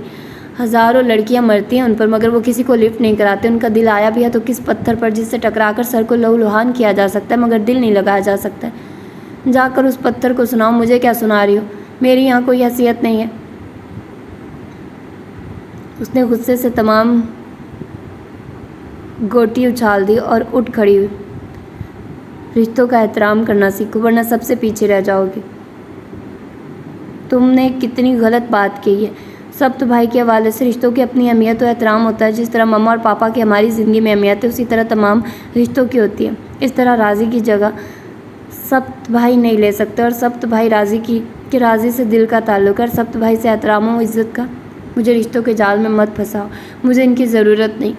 उनकी तेज़ आवाज़ें सुनकर माहिन भी वहाँ आ गई थी। अबीरा की ज़ुबानी सारी बात सुनकर वो भी नरमी और प्यार से उसे समझाने लगी थी, और माहिन को अपने बजाय उसके हक़ में बोलते देखकर उसका दिल बुरी तरह चाट हुआ कि उसने यहाँ से जाने का फ़ैसला कर लिया। उसे यकीन हो गया कि वो कभी उस घर के मकीनों के दिलों में जगह न बना सकेगी। वो यहाँ रहे या चली जाए, कोई किसी को फ़र्क पड़ने वाला ना था। वो महज ज़िद में उसे बाबा से दूर रखे हुए हैं, और अब वो उन्हें जाकर वहाँ दिखाएगी। उनकी बातों पर उसने किसी बड़े रद्द-ए-अमल का इजहार न किया। चुपचाप अपने कमरे में आकर ज़रूरत का सामान पैक करने लगी। उसके पास क्रेडिट कार्ड था। इधर माहिन, आरफा और अरूसा खुश थी कि उसने उनकी बातें खामोशी से सुनी थी, पहले की तरह कोई हंगामा खड़ा न किया था। शुक्र है खुदाया, हिया इस घर को अपना समझने लगी। आगे जाकर वो हमें घुल मिल जाएगी, जाने की रट भूल जाएगी। महिन को क्या मालूम था कि ये खामोशी किसी तूफान के आमद का पेश खैमा थे। बंगले की तमाम गैर ज़रूरी लाइट्स ऑफ हो चुकी थी। सब लोग भी कमरों में जा चुके थे। वो बहुत खामोशी से छोटा सा हैंड बैग था हमें बाहर दबे कदमों से चलती हुई आई। पार्किंग लॉट अंधेरे में डूबा हुआ था। गेट में खुद कार लॉक था, जो अंदर से आसानी खोला जा सकता था, बाहर से नहीं। वो गेट खोलकर बाहर निकली और आहिस्ते से बंद करके आगे बढ़ती चलेगी। आज वो बहुत खुश थी। ऐसा लग रहा था कि सदियों के बाद उसने खुली फ़िज़ा देखी। आज़ादी कितनी बड़ी नेमत है, किस कदर जहाँ फ़ज़ा एहसास है कि वो रात के उस अंधेरे में जहाँ स्ट्रीट लाइट्स की रोशनियाँ नाकाफ़ी थी। वो चल रही थी मसरूर व शादा। उसका ख्याल था कि मेन रोड से उसे कोई टैक्सी मिल जाएगी जिससे वो सीधी एयरपोर्ट जाएगी, और सुबह यहाँ वालों को नाश्ते में सबसे पहली खबर यही देगी कि वो अपने बाबा के पास पहुँच चुकी है। वो ये सोचकर मुस्कुरा रही थी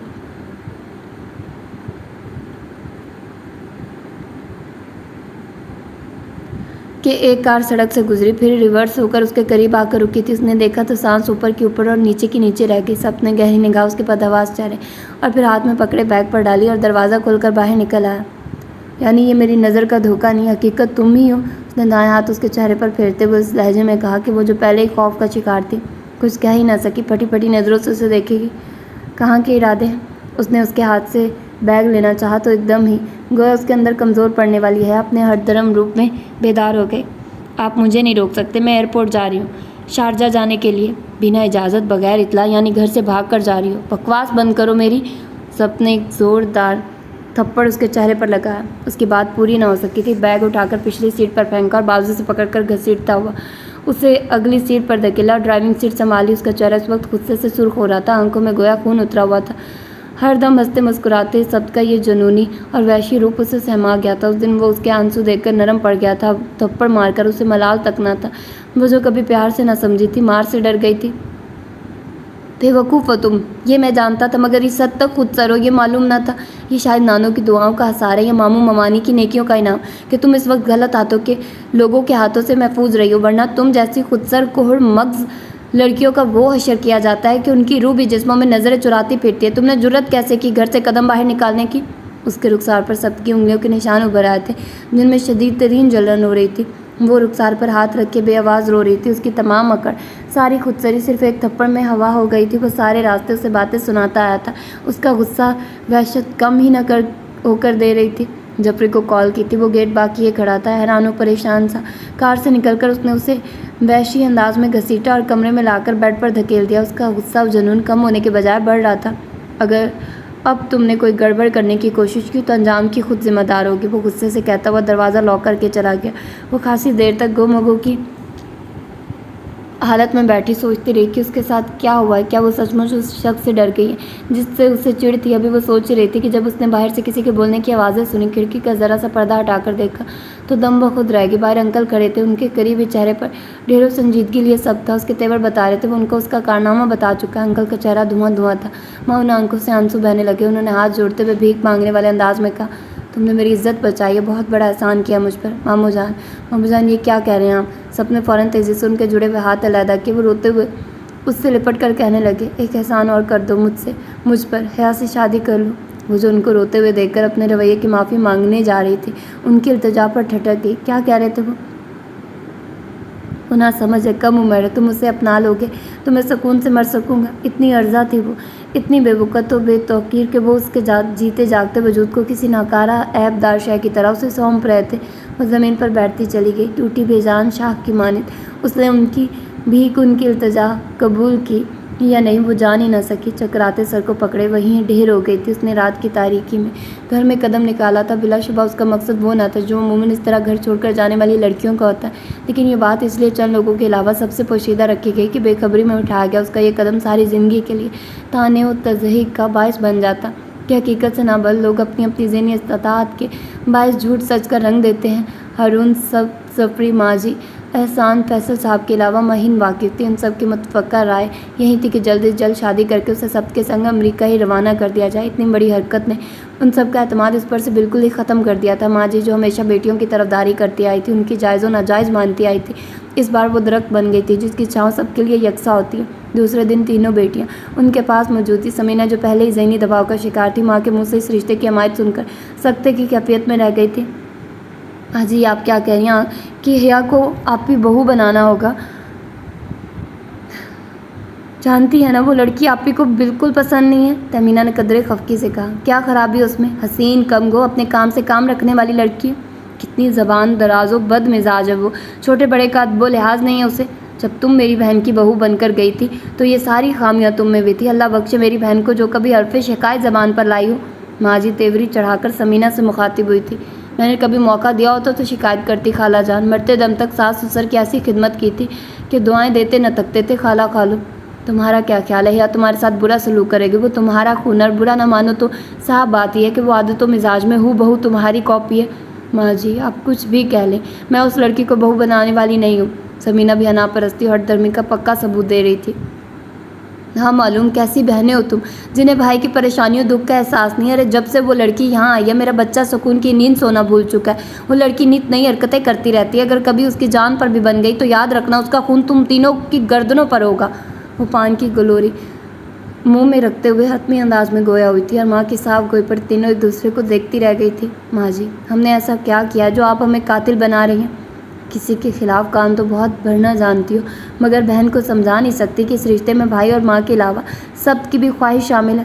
बहनें तो भाइयों की मोहब्बत में अपनी औलादें भी कुर्बान करने के लिए पेश कर देती है। भाइयों को गमगीन देखकर अपना सुख चैन भूल जाती है। और एक ये है, माँ की सच्ची और खरी बातें उनको आईना दिखाने लगी थी। अव्वल दिन से ही बच्चे के पीछे पड़ गए। हम सब भी ज़रा प्यार और बर्दाश्त से काम न लिया कि वो पहले ही सदमों की गिरफ्त में है, फिर उस पर नए अजनबी माहौल। वक्त तो लगता है ना इस माहौल और लोगों को समझने में उसे। हाँ ये बात तो ठीक है, हमने ख्वामखा उसके खिलाफ महाज बना लिया, ज़रा नरमी और प्यार से काम ना लिया। फिर महरू के 40वें के बाद ही फ़ौरन ही शादी की तकरीबात शुरू कर दी। उसका गम ताज़ा था, अंश उसकी आंखों से खुश्क भी ना हुए थे और हम मेला लगाए हंस रहे थे, गा रहे थे। वो किस तरह हमको अपना समझती, अपने तो दुख में सबसे ज़्यादा साथ देते हैं। तहमीना को भी एहसास होने लगा शादी के दौरान। हिया की आंखें उन्होंने नमी देखी थी।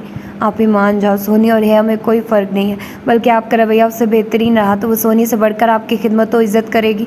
ज़रीना ने भी उनके शाने पर हाथ रखकर प्यार से समझाया। क्या आप ये बर्दाश्त कर लोगे कि सब जाए तो अमेरिका से कभी पलट कर ना आए? ठीक है, मैं माँ जी की बात किस तरह रद्द कर सकती हूँ? फिर वो इसे मेरे पास छोड़कर थोड़ी जाएगा, साथ लेकर जाएगा। सच बताना मेरे यार, किस अंदाज में दुआ मांगी थी कि वो आज तुम्हारी सेज पर मौजूद है। लोग चांद को पाने की तमन्ना करते और हसरत ज़दा मर जाते हैं, मगर तुम्हारा कमरा इस चांद की चांदनी में जगमगा रहा है। ढेरों रस्मत से फारिग होने के बाद हिया को अस्मा और दूसरी कज़न्स कमरे में छोड़ कर गई थी। सबको ज़फ़री ने पकड़ लिया था। खुशी से उसका चेहरा खिल रहा था। उसकी अजीज़ उस जान दोस्त को रब ने मोजज़ाती तौर पर उसकी मोहब्बत बख्श दी थी।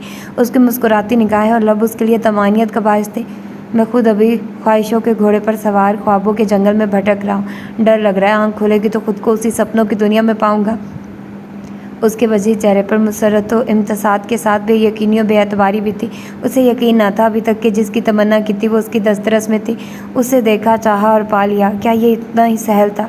नहीं, ये इतना आसान कहाँ था। कांटों पर चलकर उसे पाया था उसने। मेरी दुआएं हैं तुम्हारी खुशियों के चांद को कभी गहन न लगे। गुजरता हर पल तुम्हें एक दूसरे के करीब से करीब तर करता चला जाए और तुम कभी एक दूसरे से जुदा ना हो। बढ़ते जज्बात से वो उससे लिपट गया था। निकाह के बाद रुखसती तक वो उसे इसी तरह बार बार लिपटता रहा था, मुबारकबाद देता रहा था। उसके जाने के बाद वो मुस्कुराता, वो अपने बेडरूम की तरफ बढ़ने लगा था। लब्बों पर मसरूर कुन मुस्कुराहट थी, दिल की धड़कनों में खुशगवारियत थी। मुसरत खून बनकर गोया रग रग में दौड़ने लगी थी। वो नकचढ़ी वो मगरूर लड़की आज पूरी तरह उसकी दस्तरस में थी। अगर वो मजाजों की ना परवर होता तो उसकी एक एक बदतमीज़ी और ज़्यादती का बदला सूद समेत वसूल करता, मगर वो माफ़ दरगुजर करने वाला बंदा था। प्यार, मोहब्बत, खुलूस व वफ़ा जिसकी सरशत थी वो सोच चुका था, बहुत मोहब्बत और खुलूस से वो उसे अपनी ज़िंदगी के रंग में रंग देगा। उन्हीं खुशनुमा ख्यालों में अपनी महकती ख्वाबगाह में दाखिल हुआ था। उसके बेड के चारों तरफ गुलाब की लड़ियाँ महक रही थी और बेड खाली था। उसकी मुस्कुराहट गायब हो गया। रानी से उसने नज़रें घुमाई तो वो बाएं जानिब इत्मीनान से सोफे पर बैठी थी, कॉटन के सादा लिबास में सपाट चेहरा लिए। और उसी लिबास था ना ज़ेवरात, सिर्फ हिना लगे हाथों में कांच की चूड़ियाँ थी और खूबसूरत मेकअप ने सादगी में भी हुस्न को दो आतिशा कर रखा था। आदाब अर्ज़ है, वो उसके करीब बैठते हुए शौकी से गोया हुआ, मगर वो इस तरह चेहरा झुकाए बैठी रही। शॉकिंग पिंक दुपट्टा उसके सर पर था। अभी भी नाराज़ हो? सब ने आपके इस दिलकश रूप की दीद की, पहला हक मेरा था और मुझे ही महरूम कर दिया। भला किस जुर्म की सज़ा दी है? वो झुका हुआ कह रहा था। उसकी निगाहों में वार्तगी थी, दीवानगी भरी मोहब्बत की तपिश थी। तुम्हारा दिल घबरा रहा होगा, इतने भारी भरकम लिबास और ज्वेलरी में कोई बात नहीं। तुम इस रूप में भी मेरे दिल पर क़यामत ढा रही हो। हर रूप तुम्हारा मुझे पसंद है, जज्बाती अंदाज में कहते हुए उसका हिना से सजा हाथ अपने हाथों में लिया और उसकी हैरत की इंतहा न रही जब उसने बगैर किसी मज़ामत के उसे हाथ पकड़ने दिया और करीब बैठने पर भी कोई रद्द-ए-अमल ज़ाहिर न किया था। क्या हुआ? तुम ठीक तो हो? तुम तो बिल्कुल खामोश हो, कुछ कह ही नहीं रही, वरना मैं खौफज़दा था तुम मुझसे नाराज़ होगी, खफगी का इजहार करोगी। वो उसके हाथ थामकर बहुत ताज्जुब से कह रहा था। नाराज़गी, खफगी, ये हकूक़ उनको हासिल होते हैं जो मोहब्बत और पसंदीदगी का एहसास पाकर किसी की ज़िंदगी में दाखिल होते हैं। खैरात व भीख की तरह मिलने वाली मुझ जैसी लड़की को यह एहसास व हक या इज़्ज़त हासिल नहीं होती। ख्वामखा अपने लाखों रुपया खर्च कर डाला। मेरा बाप तो पहले ही हाथ जोड़कर किसी फालतू और नाकारा बोझ की तरह मुझे आपको सौंप चुका था। उसकी धीमी और बेजान सी आवाज़ किसी कुएं से आती महसूस हो रही थी। उसके मिजाज का सारा तमतराक खुद सरी गायब थी। आवाज़ में एक सोचता चेहरा और निगाहें झुकी हुई थी। अरे ये क्या कह रही हो यार, तुम्हें गलत फहमी हुई है। मामू जान ऐसा भला क्यों करेंगे? तुम मेरी मोहब्बत और मेरी ख्वाहिश पर यहाँ मेरे पास हो। उसके इंकशाफ ने उसके छक्के उड़ा दिए थे। वो बेरब्त सा खोया हुआ। मुझे झूठ के जाल में जकड़ने की सही मत कीजिए। उस रात मैं सब सुन चुकी थी, सब देख चुकी थी। अंकल के जुड़े हाथ, इल्तिजाया लहजा और बेबसी और नदामत से बहते आंसू। हया इतनी अर्जा थी, इस कदर हकीर के किसी को भी हाथ जोड़कर सौंप दी जाए, जैसे किसी आसेब से जान चुरा ली जाए। आंसू चुपचाप उसके रुखसारों पर बह निकले। हर लफ्ज़ आह में डूबा हुआ था। ऐसा कुछ नहीं है, गलत सोचों को दिल में जगह मत दो। अभी हमारी नई ज़िंदगी शुरू हुई है, इसका आगाज़ मैं हंसते मुस्कुराते खुशियों से करना चाहता हूँ। ज़िंदगी? हया तो उसी रात मर गई थी जब उसकी नस्वानियत, इज़्ज़त नफ्स, अना व वक़ार का कत्ल उसके बाप ने ये कहकर कर दिया था कि उनकी बेटी से शादी कर लो। शायद ही किसी बाप ने ऐसी भीख किसी से मांगी हो। भाई बहुत हो गया। अंकल ने जो कहा वो तो तुमने सुन लिया, देख लिया, मगर जो मैंने कहा वो क्यों नहीं सुना? वो तेज़ लहजे में बोला। फिर सुनने और देखने को रह क्या गया था? मुझे कभी वो लोग पसंद नहीं रहे जो मोहब्बत का इजहार चाहत का इकरार लफ्ज़ों से करते हैं। I love you, you love me, I love you too. हाँ, मुझे ये लफ्ज़ कभी मुतासिर नहीं करते, उल्टा मैं इन लफ्ज़ों से वहशत में मुब्तला हो जाता हूँ।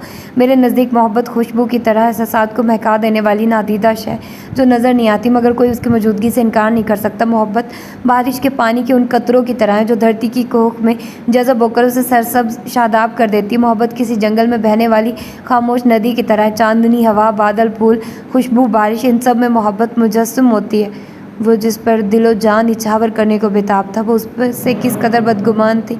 उस हसीन रात के हवाले से कोई रानाई और दिल रुबाई की उदास में वे ना थी कि इस एहसास कमतरी में मुब्तला थी कि वह उसकी ख्वाहिश के बरखिलाफ़ उस पर मुसल्लत की गई थी। मामू की परेशानी के सबब वो उससे शादी करने पर राज़ी हुआ है। अपनी ज़ात की नफ़ी, अपने वजूद की नाकदरी कौन बर्दाश्त कर सकता है। फिर सबसे तो उसकी दुश्मनी सी हो गई थी, और इस गलतफहमी को, दुश्मनी को दोस्ती में बदलने के लिए, उससे अपनी मोहब्बत की सदाकत संवारने के लिए सबने उसको लॉकर से वो तमाम तस्वीर निकाल कर दिखाई जो उसकी बेखबरी में अरूसा की शादी की तकरीबात में खींची थी। वो डायरी दिखाई जिसमें उससे होने वाली तमाम मुलाकातों का अहवाल दर्ज था। जज्बे मोतियों की तरह बिखरे हुए थे, एहसास चाहतों की तरह खुशबुओं से लबरेज थे। वो मोहब्बत को नाम मानने वाली पहली निगाह की मोहब्बत का शिकार हुआ था। नामालूम ये सब देखकर भी तुम यकीन कर पाई हो या नहीं, मगर मैं कह रहा हूँ मोहब्बत कहने वाला नहीं, महसूस करने वाला जज्बा है। उसने मेज़ पर बिखरी तस्वीरों और डायरी की तरफ देखते हुए कहा, फिर उसके शाने पर हाथ रखकर गमगीन लहजे में बोला, तुम अगर मेरी ज़िंदगी में नहीं आती तो मैं कभी शादी नहीं करता। तुम्हारे ख्याल में ही तमाम हो जानी थी। उसके भारी लहजे में सच्ची मोहब्बत का खुमार था, आंखों में चाहतों के चिराग रोशन थे। वो सरापा वफा और मोहब्बत था, उसकी सांसों में खलूस की महक थी। अगर उसके साथ वो सब ना हुआ होता तो वो अपने नसीब पर नाज करती और उसके सीने से लग जाती। कैसा दीवानों की तरह चाहने वाला, परवानों की तरह निसार होने वाला हमसफ़र मनचाही दुआ की मानित किस्मत से ही मिलता है। लेकिन वो बेअतबारी का शिकार बनी, उसे आजमाने का फ़ैसला कर चुकी थी। तभी उसका हाथ अपने शाने से हटाकर बोली, अच्छा इतनी मोहब्बत करते हैं मुझसे, इसका सबूत देंगे? हाँ, यहाँ भी शक व शुबा। ओके, मांगो, क्या मांगती हो? उसके बेयकीन अंदाज पर वो बेसाख्ता कहका लगाकर गोया हुआ, मैं बाबा के पास जाना चाहती हूँ। और तब तक बस इतनी सी फरमाइश करनी ही थी तो कोई बड़ी फरमाइश तो करती। क्या आप मुझे बाबा के पास भेज सकते? रियली आप मजाक तो नहीं कर रहे ना? उदास व बेजान से चेहरे पर पल भर में ज़िंदगी जगमगाने लगी थी। वो बेयकीनी की कैफियत में उसे देख रही थी। भेजूंगा नहीं, बल्कि अपने साथ लेकर जाऊंगा। आप सच कह रहे हैं ना? एक अरसे बाद उसके लबों पर जानदार मुस्कुराहट आई थी। उसके चेहरे पर आंखों में कहकशां चमक उठी थी। बेशक तुम्हारी खुशी के लिए मैं जान भी दे सकता हूँ। उसने उसे करीब करते हुए सरगोशी की थी और वो उसकी गिरफ्त से तेज़ी से निकल गई थी। सबके चेहरे पर इस बार कुछ नागवारी फैल गई थी। क्या है ये? उसने हंसते भरे लहजे में पूछा। मुझे एतबार नहीं आप पर। शारजा से वापसी तक मैं आपकी कोई बात नहीं मानूंगी। फ़ौरन ही दिल में ख्याल आया वो अपनी मनमानी करने के लिए उसे झूठ का बहलावा दे रहा हो। सो उसने मशरूत फैसला किया, मेरे हौसलों को आजमाना चाहती हो या ज़ब्त को? सिर्फ़ और सिर्फ मोहब्बत को। वाइजगी से गोया हुई। हाँ, बड़े उस्ताद हो, बंदे की सुख्ती रख पर हाथ नहीं पाँव रख कर खड़ी हुई हो। देखते हैं अभी इश्क के इम्तिहान और कौन कौन से बाकी। फटाफट तैयार हो जाओ, हमें अभी एयरपोर्ट चलना है। वहाँ 1 घंटे के बाद शारजा के लिए फ़्लाइट उड़ जाएगी। वो वाशरूम की तरफ जाते हुए बोला और उसे अपनी समातों पर धोखे का गुमान हुआ था। वो हैरत से गुंग रह गई थी। कई माह से वो जाने के लिए तरस रही थी। उस शख्स ने पहले इकदाम पर उसे हैरान कर दिया था। उसने पैकिंग पहले से ही कर रखी थी। फैसल अंकल ने उन्हें खामोशी से रुखसत किया था। जफरी गेट से बाहर कार लिए खड़ा था। वो ख्वाब किसी कैफियत में कार में बैठी थी। जफरी के सलाम का जवाब उसने दिया था। उसने कुछ और भी कहा था, मगर वो पूरी तरह आवाज़ों में कहा थी। स्टूपिड, कुछ दिनों बाद भी जा सकते थे। भाभी को लेकर किसी नजूमी ने कहा था, इस खूबसूरत रात को अपने हाथों से तबाह कर दूँ। ये मेरा अहद है खुद से, आया ना करूँगा। गफरान अंकल से मिलकर उसको दिली खुशी हुई। एक अरसा उनके लिए तड़पती रही है ये। वो फ्रंट सीट पर बैठा उससे धीमे लहजे में बात कर रहा था। अगर भाभी जान ने वहाँ से आने से इनकार कर दिया तो फिर क्या करोगे? मुझे यकीन है मेरी मोहब्बत की कशिश उससे खींच लाएगी। मोहब्बत, मोहब्बत, मोहब्बत अजीब है तुम्हारी मोहब्बत, जो तुम फूलों की भरी सेज को छोड़कर आज में सफ़र हो। और सुबह पुप्पो जान को मालूम होगा तो वो जो हंगामा करेंगे उसको सोचकर अभी से मुझे टेंशन हो रही है। वलीमे का क्या होगा? 1 हफ्ते बाद कोई वलीमा होता है। ऐसा करना, अपने पहले बच्चे की जब बर्थडे करोगे तो साथ ही वलीमा भी कर लेना। जफरी उसे गुस्से से देखते हुए कहा तो वो हंस पड़ा था। जिस तरह भी तय हुआ ये फ़ासला अच्छा लगा। पहले वो अच्छा लगा, फिर आईना अच्छा लगा। गफरान साहब के सीने से लगकर उसने ढेरों आंसू बाहर डाले थे। वो उससे और सबसे मोहब्बत और गर्मजोशी से मिले थे। सब तो उन्हें पसंद आया था। नाश्ते के बाद वो अपने कमरे में आ गए। साफ़ सुथरा कमरा, बेड पर बिछी बेशिकन चादर और तकिए मम्मा के हाथ के ही रखे हुए थे। घर में कदम रखते ही मम्मा की याद शिद्दत इख्तियार कर गई थी। ना मालूम कितनी देर तक वो सोती रही थी अपने घर, अपने बिस्तर पर। वो बड़ी मीठी और पुरसुकून नींद सोती रही। जब करवट बदली तो चूड़ियों भरा हाथ किसी सख्त चीज़ पड़ा था। फिर उस हाथ पर कुछ हल्का वजन आया था। उसने आंखें खोल कर देखा। नाइट सूट पर मलबूस उसके करीब सब्त लेटा था। उसका हाथ उसके सीने पर था जिस पर उसने अपना हाथ रख दिया था। आप यहाँ? वो हड़बड़ा कर उठ बैठी थी। इतना डर क्यों रही हो? क्या भूल गई 12 घंटे कबल हमारी शादी हुई है? तुम यहाँ आकर सो गई। सारा दिन अंकल के साथ गुजरा है मेरा। लंच और डिनर पर तो वो तुमको बुलाने भी आए, मगर तुम तो लगता है सदियों के बाद सोई हो। सारा दिन सारी रात सोने के बावजूद तुम्हारे बेदार होने का इरादा नहीं है। आपको मेरे बेडरूम का किसने बताया? अंकल ने। तुम इतनी नर्वस क्यों हो रही हो? वो हैरान हुआ। हया जवाब दिए बिना कमरे से निकल गई थी। नाश्ते के बाद सबने जाने की इजाज़त मांगी थी। गफरान साहब इतनी जल्दी उसके जाने के हक़ में ना थे, मगर सबको पाकिस्तान जाकर अमेरिका जाने की भी तैयारियां करनी थी कि वो हया को साथ लेकर जाने का इरादा रखता था। उन्होंने ख़राबी तबीयत के बायस उनकी शादी में शिरकत ना की थी, जिसकी माजरत की थी, और सबको सलामी के तौर पर भारी रकम का चेक को महंगी तरीन रेस्ट वॉच दी थी। रेस्ट वॉच उसने ले ली थी, मगर चेक हया को पकड़ा दिया था। जाने से वो पहले वो हया के पास आया था। कब लेने आऊँ? वो उसके पुरसुकून चेहरे को देखकर गोया हुआ। पता नहीं, वो मुस्कुराते हुए बेपरवाही से कहने लगी। तुमने वादा किया था मैं तुम्हें यहाँ लेकर आऊँगा तो तुम मेरी हर बात मानोगी। कहा तो था, मगर वो वादा ही क्या जो वफा हो जाए। वो इस तरह हंसी थी कि कौसे कज़ा के रंग उसके चेहरे पर झिलमिलाने लगे थे। आपने ज़फरी से कहा था आपकी मोहब्बत की कशिश मुझको खींच ले जाएगी, तो इंतज़ार कीजिए। मेरा वापसी का कोई इरादा नहीं है। उसने इस अंदाज में उसे चिढ़ाया। वो तैश में आ गया। मेरी मोहब्बत को मेरी बुज़दिली मत समझो। वो करना चाहो तो अभी तुम्हारा हाथ पकड़कर यहाँ से ले जा सकता हूँ। तुम्हारा बाप भी मेरा रास्ता न रोक सकेगा। मैं ज़ोर ज़बरदस्ती पसंद नहीं करता। हैवानियत तो हकमियत जताने वालों में मैं मर्द नहीं समझता। वो बड़े मोहब्बत भरे अंदाज में उससे पूछने आया था और उसने बड़ी बेमुरवती से उसे नाराज़ करके भेज दिया था। ये तो वही फ़ैसला कर लिया था इसने कि किसी तरह एक दफ़ा यहाँ आई तो वापस नहीं जाएगी। सब जा चुका था। उसको तो खुश होना चाहिए था कि यहाँ आना चाहती थी और आ गई थी, मगर दिल को अजीब बेकलियों बेसुकूनी सी हो गई थी। 2-3 दिन तो वो सुकून से ही रही थी। मम्मा की यादें, उनकी बातें उसे वहाँ गूंजती महसूस होती थी, मगर फिर उदासी और तन्हाई उसे वहाँ हर शय से लिपटी नजर आई। मम्मा की गैर मौजूदगी में घर बदल कर रह गया था। उसके पालतू परिंदे मर गए थे, पौधे उजड़ गए थे। घर में एक हबशी मुलाजमा थी, स्याह रंगत तो मोटी मोटी आंखों होंठों वाली मुलाजमा काम के दौरान उसे अजीब अंदाज में घूरती थी और उसके फारिग होकर जाने तक वो खौफ में मुब्तला होती थी। पापा मम्मा के सामने ही बहुत मसरूफ़ रहते थे और उनके जाने के बाद तो वो रातों को भी घर देर से आते थे। उनसे मुलाकात सिर्फ नाश्ते पर ही होती थी।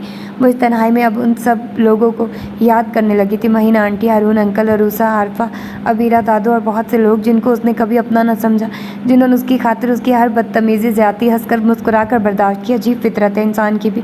शुक्र व कनाहत शायद उसकी सरशत में ही नहीं है। कल जिन लोगों से नफ़रत की, जिनसे छुटकारा चाहा, अब उनके लिए रो रही थी। महरू की खुशबू उस घर से जा चुकी थी। उसको पप्पा पर हैरानी हुई थी जो मम्मा का जिक्र ही नहीं करते थे। इतना अरसा तो उन्हें दुनिया से गए हुए ना हुआ था कि वो उनके जहन से महव होकर रह जाती। उसने महसूस किया कि वो मोहम्मद से मोहब्बत ही नहीं करते थे, जो इस तरह उन्हें फरामोश कर बैठे। मोहब्बत के नाम पर उनकी निगाहों में पैक कर जम कर रह गया था वो शख्स जो सबका लाडला था, सबकी मोहब्बतों का महबर, जो खुद कितने दिलों की धड़कन था, हज़ारों लड़कियों में जिसने उसे पसंद किया, चाहा और ऐसा टूट कर चाहा कि उसे भी बलाखिर मोहब्बत का मफ़हूम समझा दिया कि हकीकतन मोहब्बत रूहों का मिलन होता है, वजूद का नहीं। उसमें सिर्फ देना होता है, लेना नहीं। उसकी हर ज़्यादती, बदतमीज़ी, खुदसरी के जवाब में सबने सिर्फ दिया ही था। इज़्ज़त, एहतराम, दरगुजर, माफ़ी, अपनी आरजुओं को कुचलकर उसकी ख्वाहिशों को माना था। क्या मैं उनके बगैर जी सकूँगी? इतनी मोहब्बत, इज़्ज़त, चाहत कोई और दे सकेगा? जवाबन उसकी गर्दन लसखुदी नफ़ी में हिल गई थी। पापा मैं कराची जाना चाहती हूँ, आप मेरी सीट बुक करवा दें। मैं सबको कॉल कर दूँगी, वो एयरपोर्ट से रिसीव कर लेंगे। गुड, आपने खुद फैसला कर लिया, वरना मैं अभी यही कहने वाला था कि लड़कियां शादी के बाद ससुराल में खुश रहती हैं। मैं सीट बुक करवा देता हूँ, आप यहाँ से शॉपिंग कर लें।